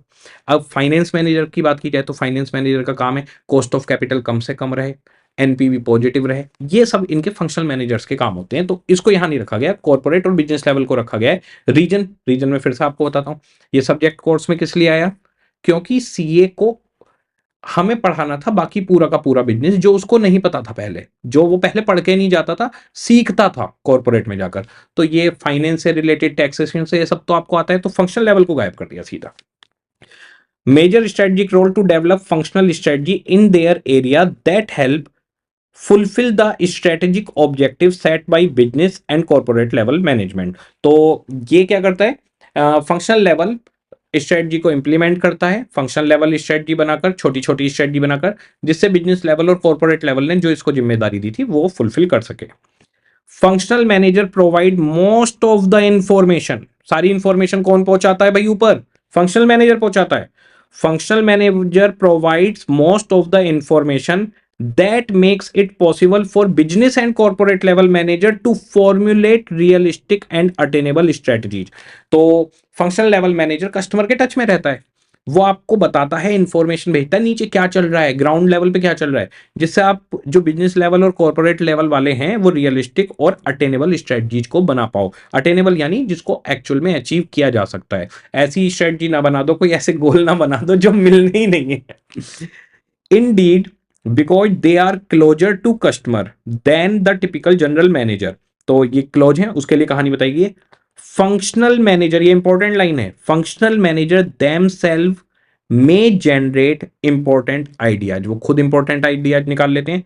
That subsequently may become major strategy for the company, जो कंपनी के लिए मेजर स्ट्रेटजी बन सकती है। Thus it is important for general manager to listen closely to the ideas of their functional manager. तो अब जैसे एक एमसीक्यू आ गया क्या जनरल मैनेजर को, whether general manager should listen functional manager idea और नॉट? तो आंसर इज बिल्कुल केयरफुली सुनो भाई, उसी की बताई हुई बातों से आगे स्ट्रेटजी डिजाइन हो सकती है। N equally great responsibility for managers at the operational level is strategy implementation. तो ये बेसिकली स्ट्रेटजी इंप्लीमेंटेशन का काम करते हैं। ओवरऑल बात लास्ट में है, the execution of corporate and business level plan. जो भी कॉर्पोरेट लेवल के और बिजनेस लेवल के प्लान है वो functional level manager ground level पर एग्जीक्यूट करते हैं। जैसे मान लो डिजाइन बदलना था तो वो तो डिजाइन डिपार्टमेंट ही बदलेगा ना। मान लो कॉस्ट कटिंग करनी है तो प्रोडक्शन डिपार्टमेंट कॉस्ट कटिंग के ऊपर काम करेगा ना। तो ऊपर से बता दिया जाएगा कॉस्ट कम करो, क्वालिटी अच्छी रखो, तो क्वालिटी अच्छी तो प्रोडक्शन डिपार्टमेंट रखेगा ना। तो ये फंक्शनल लेवल जो है वो बिजनेस लेवल और कॉर्पोरेट लेवल के प्लान्स को ग्राउंड लेवल पर एग्जीक्यूट करता है। अब एक छोटा सा पॉइंट है वो देखते हैं, which is better, top down approach और bottom up approach? Top down का मतलब होता है ऊपर से नीचे की तरफ, तो क्या बेटर है? टॉप डाउन अप्रोच का मतलब होता है जो कॉर्पोरेट लेवल है उसने एक डिसीजन फाइनल कर दिया, अब नीचे तक सबको वही मानना है, ठीक है। बॉटम अप अप्रोच का मतलब होता है कि फंक्शनल लेवल से सुनकर डिविजनल लेवल पर गई है और डिविजनल लेवल से ऊपर कॉर्पोरेट लेवल पे चली गई है। तो ये पूछा गया है कि कौन सी अप्रोच बेटर है, तो ये टाइम टू टाइम डिपेंड करता है। अगर आप ऐसे बिजनेस में हैं, किसी नए बिजनेस में आप एंटर हुए हैं, तो नए बिजनेस के अंदर बॉटम अप्रोच अच्छी रहेगी क्योंकि नीचे से आपके पास सारे इनपुट आते रहेंगे। और अगर आप एक बहुत पुराने चलते हुए बिजनेस में हैं तो आप टॉप डाउन अप्रोच को भी फॉलो कर सकते हो। दोनों अप्रोच टाइम टू टाइम अलग अलग टाइम पर बेटर रहती हैं। अब सर होमवर्क क्या है आज के लिए, बताते हैं बिल्कुल होमवर्क क्या है। देखो हमने स्ट्रेटजिक लेवल्स देख लिए, हमें पूरा क्लियर है। अब आपको करना क्या है, ये जो स्ट्रेटजिक लेवल्स हैं इनको सिर्फ रीड करना है प्रॉपर वे में, एक एक लाइन जहां पर जो भी लिखा हुआ है। और ये ब्लू लाइन जो ये हाईलाइटेड है ये कैसे काम करेंगी, ये लास्ट में रिवीजन में काम करेंगी। लास्ट में रिवीजन में देखो कैसे काम करेंगी, मैं आपको सिंपल एक एग्जांपल देता हूं। जैसे स्ट्रेटजिक लेवल्स की बात हुई, आप देखेंगे सिर्फ एग्जाम्पल उठाया और कुछ नहीं, सीधे यहां से स्टार्टिंग हुई। तो स्ट्रेटजिक लेवल में कॉर्पोरेट, बिजनेस और फंक्शन 3 लेवल है। इसके बाद में यहां पर स्ट्रेटजिक बिजनेस यूनिट के बारे में, a company, if a company provide several different kind of product और services, self contained division responsible for their product line only, strategic business unit इसको कहते हैं। ये देखिए 4 लाइन में पूरा काम खत्म। अब जरा ये देखिए corporate level management, corporate level management to oversee the development of strategy for the whole organisation, CEO can be viewed at garden of the share holder welfare. उसके बाद में एग्जाम्पल में यहां पर आ गया, इतनी लाइनों से आपको पूरी की पूरी कहानी याद आ जाएगी। इसके बाद में यहां पर ये देखिए, it is not the responsibility to develop strategy for competing it in the individual area, corporate level manager provides an organisation level view of strategy and what they want to achieve. Business level, business level के अंदर blue आ गया। इस तरीके से जब आप last में revision करेंगे ना तो ये जो हाईलाइटेड पॉइंट है ये आपके एक एक पेज को एक एक मिनट में पूरा रिवाइज करवा देंगे। बहरहाल आज का होमवर्क बिल्कुल क्लियर है कि आपको strategic level in organisation read करके आने, कल हम इसे कंटिन्यू करेंगे। ओके जी, सभी को टाटा बाय बाय।